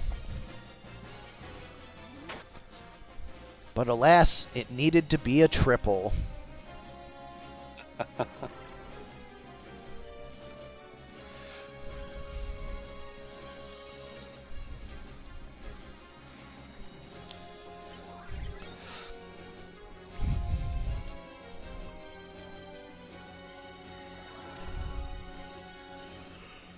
So Chelonians take it 2-0, but Team Beef will be redeemed in December. You got that right. I figured I did. Up next, we have Paddy 1 versus Kjata 2, Burt Boogaloo 6 versus Blowfish and the Hooties. Hiccup. For Burt Boogaloo 6, we have Tolbert the Oracle, with Faith Rod, Time Magic, Regenerator, and Short Charge, and Defense Up. Isimbert the Engineer with a Stone Gun, Item, Dragon Spirit, Deadshot, and Throw Item. Bertram the Ninja with Basic Skill, Hamido, Concentrate, and Guts. And Berthold the Monk with Precision, HP Restore, Equip Armor, and Equip Bows. This Bow Monk has actually been an enormous menace. He has been tearing through enemy teams all month. For Blowfish and the Hooties, we have Blowfish the Priest with Faith Rod, Summon Magic, Auto Potion, Magic Attack Up, and Move +1. Hootie the Taiju with Spirit of Life, Hootie the Trent with Blessing of Nature, and Hootie the Aribo with Please Eat. Heading to Large 59. I would not count the Burts out yet. They have taken down actual serious teams multiple times already this month. Hey, as a fellow Bow Monk user, I fully support it.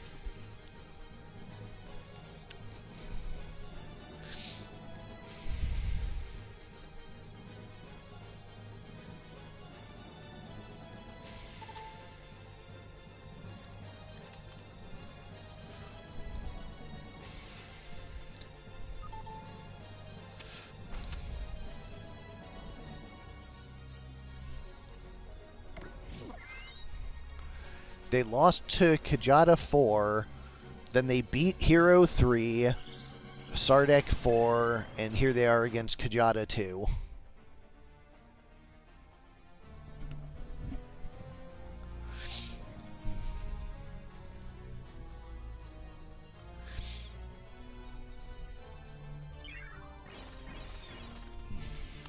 No luck on that Blessing of Nature.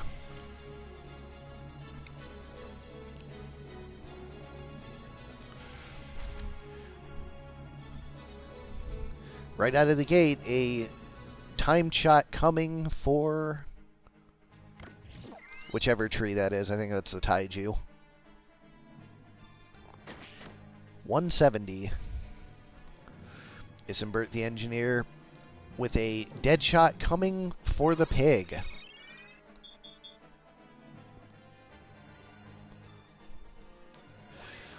Taiju has a Leaf Dance for 140. Bertram the Ninja 144 Shuriken, but it is auto-potioned mostly away. Oracle has Demi 112 for the tree. Headshot fails. Temporal Strike, big damage on the tree. 296, yeah, that was huge. 67% of max is Temporal Strike. Yeah, that's right. Nose Breath fails. Triggers. Nose Breath would have been huge.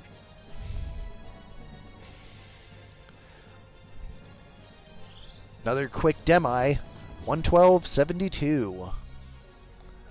Respectable damage.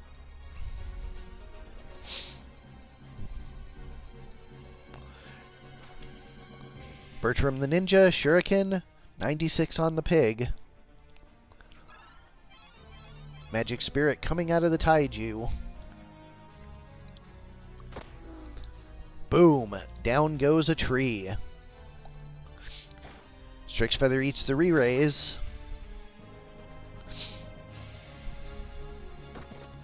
Pig misses the ninja.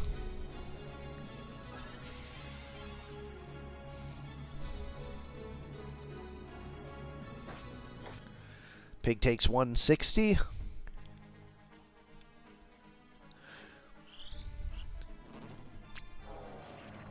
The Oracle has Innocent to deal with the incoming Zodiac. Oh, you love to see it. Sure do. And Isambert revenges the pig. Comes back at 57. But the archer has that well in hand.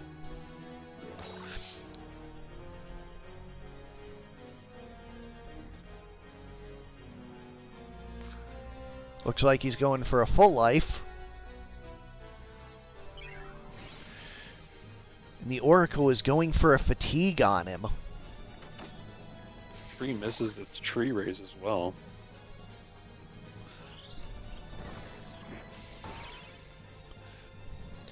And it's Wow. short of the MP needed for the full life.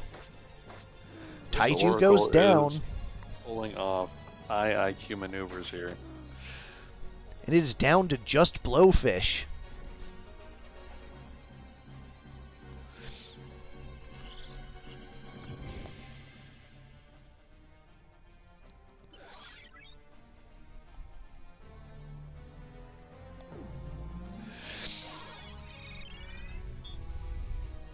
He heals up, but the full team of the Burts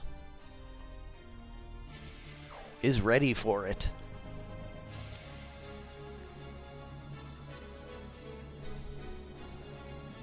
See what I meant, though, Paddy, about this team not being a joke? Like, pretty quick, clean sweep there. Paddy takes game 1.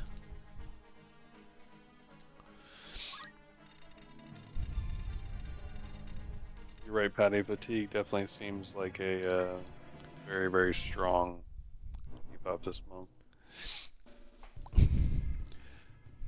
I definitely had this sort of thing in mind when I coded it, so I'm glad to see it actually working out that way. It is just another way you can grind down your opponents. Yeah, but I mean, this Oracle last round had, like, some really strong demis. It had the Innocent on the Engineer. It had the Fatigue as well. That's just the kit. These two to start off as well.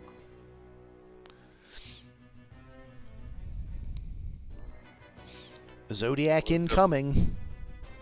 He's got the right tool for the job, but the Stunning Strike stops the Zodiac. This team just has an amazing toolkit right now.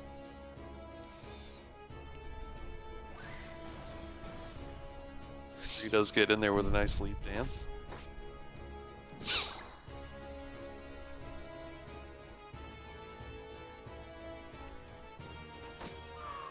Down goes the priest.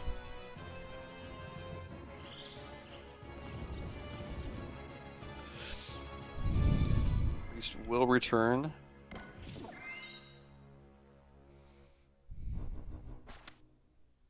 Sleazy lands on the tree. Temporal strike. Misses. Yep, it is not 100%. Priest will not return. That is a 2 bubble there. Oh, that was somebody else re-raises I saw. Has to be revived by the Taiju. Which does land.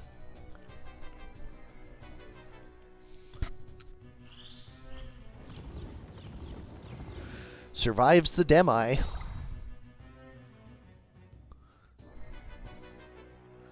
But not the Shuriken. Strix Feather 195.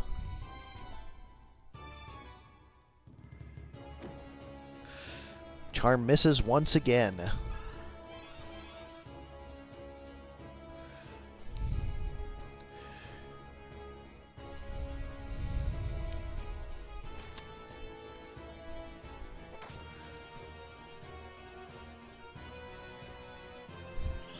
Another haste 2 to refill. Gets 3. Engineer going for a dead shot on the pig. Spirit of Life, unsuccessful.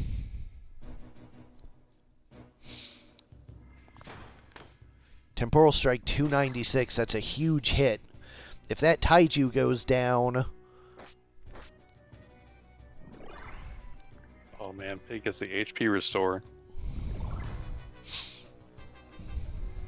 That is unsuccessful with his dash. Demi for a little bit of chip damage.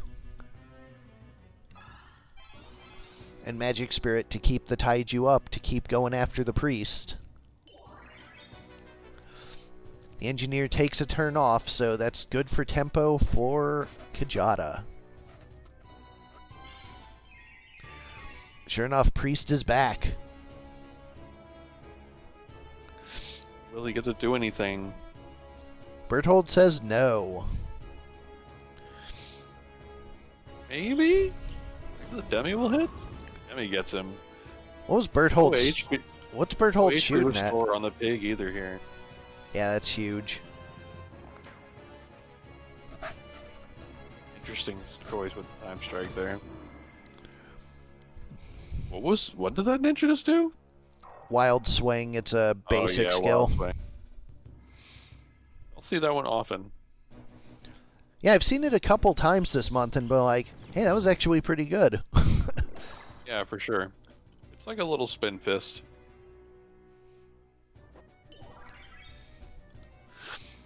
Yeah, the idea with Squire was be able to do what everyone else does, just worse. So it's like a really wide toolkit, but none of it is like the best at doing what it does. Living up to the name, basic skills.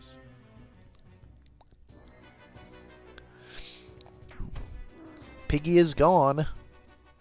And with the body block on the Priest now, and a tree going down, it looks like we have a solid 2-0 victory for Burt Boogaloo 6.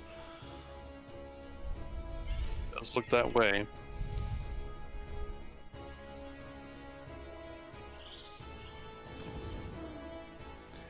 Demi takes the tree back out. I love this Oracle unit.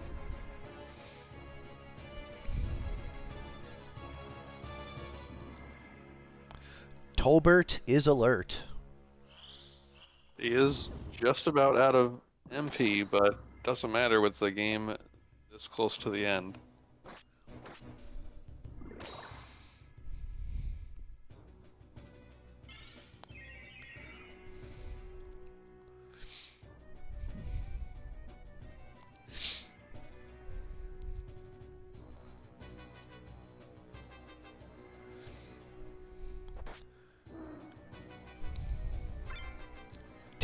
Not out of mana anymore.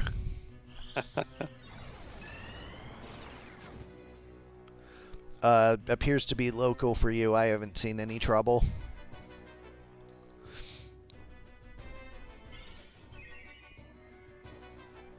Actually, it's down to 2 viewers. I think it just shit itself. I just looked up in the corner. I'm like, no, there were more people there than 2. Interesting. Anyways, Burt Boogaloo 6 takes it 2-0 in a commanding fashion. Definitely watch the YouTube or the VOD on that, because exceptional team. Really showcased itself well. Yeah, like I said, a really, really strong toolkit, and they know how to use it.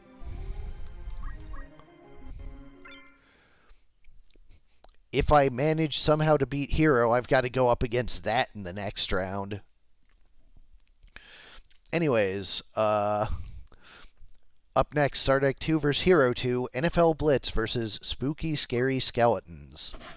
For NFL Blitz, we have Oakley the Trent with Blessing of Nature, Hadoken the Wizard with Robe of Lords for Faith and an X-Bag with item damage split half of MP and defense up. Jordan the Archer with basic skill, Arrow Guard, Deadshot, and Ignore Height. And Azareth the Spellblade with item Weapon Guard, Attack Up, and Guts. For Spooky Scary Skeletons, obligatory Boner Joke lol. We have the Living Bone with Kotetsu, Living Bone with Kotetsu, Time Mage with Draw Out, Counter Magic, Magic Attack Up, and Magic Defend Up. And a Thief with Item, Weapon Guard, Deadshot, and Equip Bows. Going to large, 95.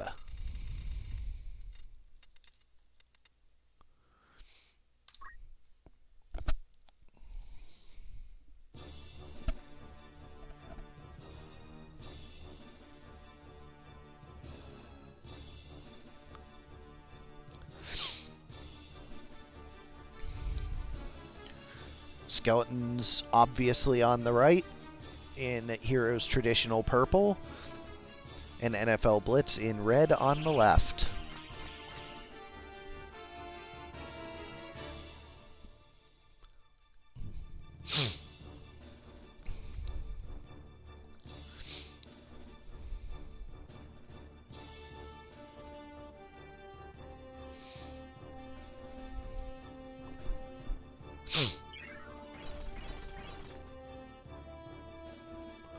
There's 3 Blessing of Nature. What a lucky roll to start.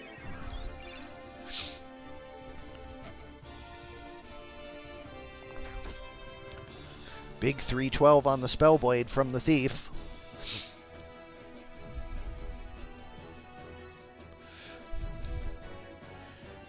Wizard with the Flame Lance. One-shots the Skelly. Piercing Strike for 140. Kiyomori with Shell and Protect for the humans. Thief 40% misses the Archer. And Ambrosia tops up the Spellblade. Guessing that's an abandoned archer? Tetsu from the skeleton takes out one of the red team. No, just has, Yup. The winner of the Archer duel.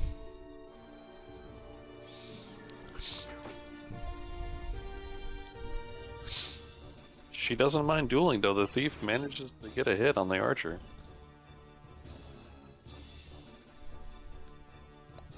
And he doesn't mind dueling back.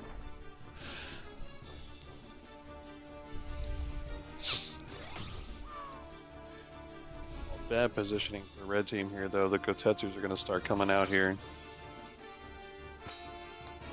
Damage split from the Wizard. Steelheart fails. There's another big heal.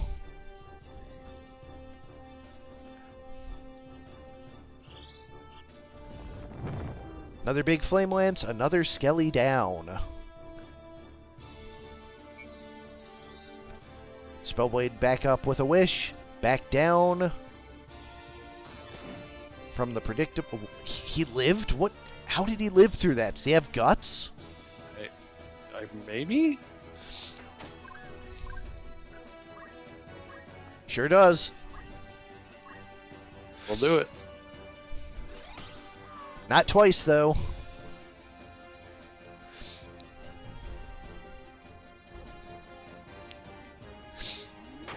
Defy Pain for the Archer. A Leaf Dance out of the tree for 140.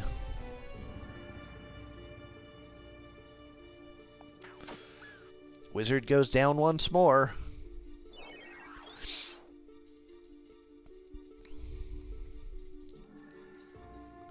But he comes right back up with a wish. And goes right back down to the Thief. Tree continues to chase the Time Mage with Leaf Dance.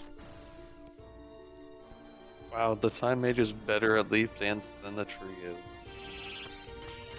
Unfair. Another wish for the Wizard. But this one fails.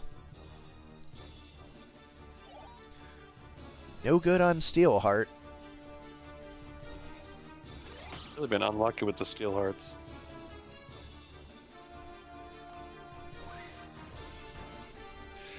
Skeleton fails to get back up, but will be back.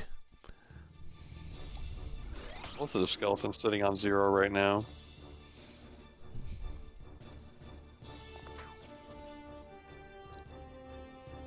Yeah, I definitely made a bunch of decisions to, like, not make things go too long, and then I made them go too long in a couple other ways instead by accident.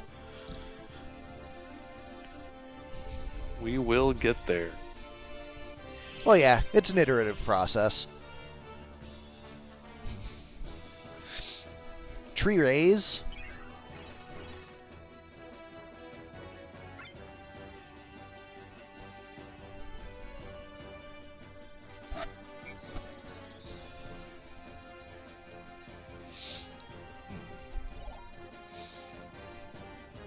Another Steelheart miss. The tree accidentally put re-raise on the time mage as well. Not that I think it's There we ever going to go. become relevant. Tree finally got charmed.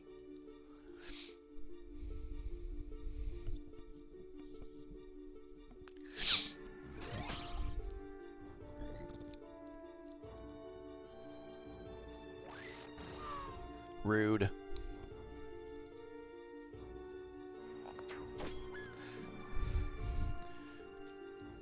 Line them up and down they go.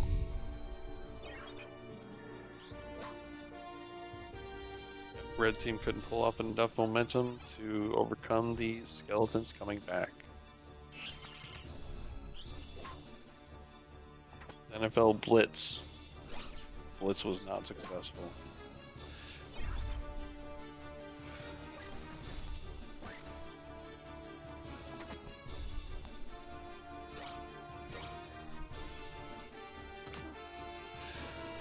Game 1 goes to the Spooky Scary Skeletons.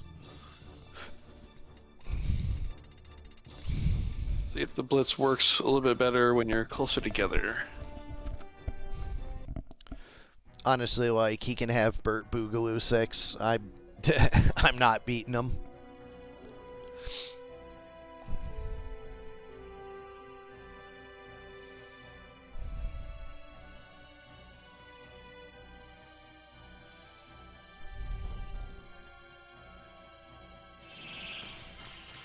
Winner of this match has to face Coppola 2 before potentially facing Boogaloo.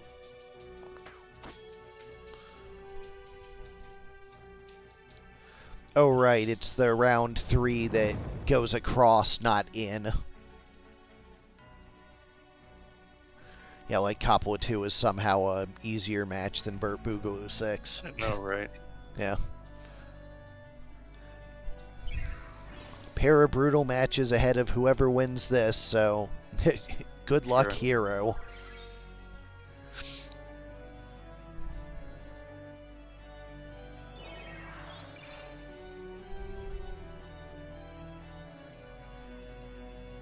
It's like maybe some death casts are coming out from the skeletons here.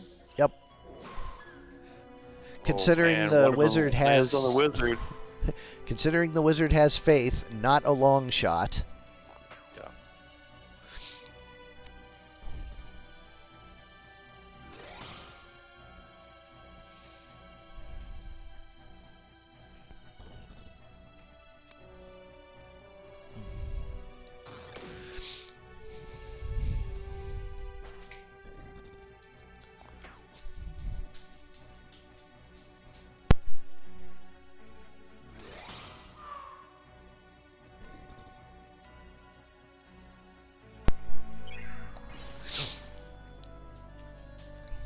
Thing of Nature misses from the tree. And the archer goes down. This is definitely even more lopsided than the last one. Because the last one, at least, the wizard was able to flame lance the skeletons down before they killed them.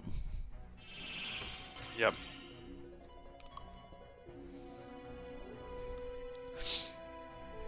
Couldn't even get one flame lance off.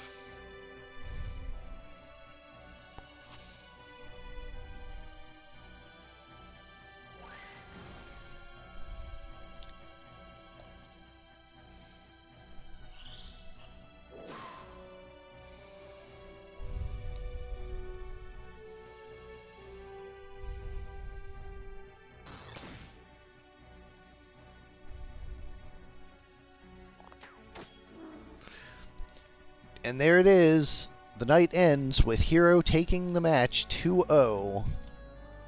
NFL Blitz is eliminated. And I'm out of the tournament. Not that that's any surprise. This was not my best work on teams. Anyways, as always, thanks everybody for coming out and participating. Big thanks to Omegasuspekt for being on the commentary team. Words. Happy to help. Yep. I'm tired and hungry. Thanks everybody for coming out. Thanks for participating. Really looking forward to how this month wraps up. And I will see you all tomorrow. GG's and good night, everybody.